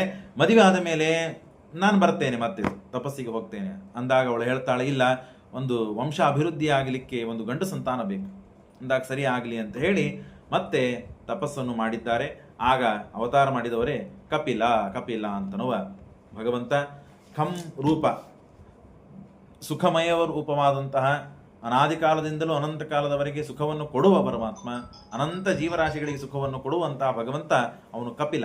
ಆ ಕಪಿಲ ಅವತಾರ ಮಾಡಿದ ಮೇಲೆ ನಾನು ಇನ್ನು ತಪಸ್ಸಿಗೆ ಹೋಗ್ತೇನೆ ಅಂತ ಹೇಳಿ ಎದುರಿಗೆ ಸಾಕ್ಷಾತ್ತಾಗಿ ಭಗವಂತ ಇದ್ದಾನೆ. ಆ ದೇವರನ್ನು ಬಿಟ್ಟು ಒಳಗಿದ್ದ ಭಗವಂತನನ್ನು ಕಾಣೋದಕ್ಕಾಗಿ ಹೊರಗಿದ್ದ ದೇವರನ್ನು ಕಂಡ್ರೆ ಬಹಳ ಪ್ರಯೋಜನ ಇಲ್ಲ. ಬಂದ ತಪಸ್ಸಿಗೆ ವಿಘ್ನವನ್ನು ಪರಿಹಾರ ಮಾಡಲಿಕ್ಕೆ ಆ ಭಗವಂತನ ಅನುಗ್ರಹ ಬೇಕೇ ಹೊರತು ನಮಗೆ ಅಪರೋಕ್ಷ ಜ್ಞಾನವಾಗಿ ದೇವರ ಅಂದರೆ ಮೋಕ್ಷದಲ್ಲಿ ಆನಂದ ಅಭಿವೃದ್ಧಿಗಾಗಿ ನಾವು ಕಾಣಬೇಕಾದದ್ದು ಒಳಗಿದ್ದ ದೇವರನ್ನು. ಹಾಗಾಗಿ ಆ ಒಳಗಿದ್ದ ದೇವರನ್ನು ಕಾಣಬೇಕು ಅಂತೆ ಮತ್ತೆ ಪುನಃ ತಪಸ್ಸಿಗೆ ಹೋಗಿದ್ದಾರೆ. ಶ್ರೀಕೃಷ್ಣ ಅರ್ಪಣಮಸ್ತು.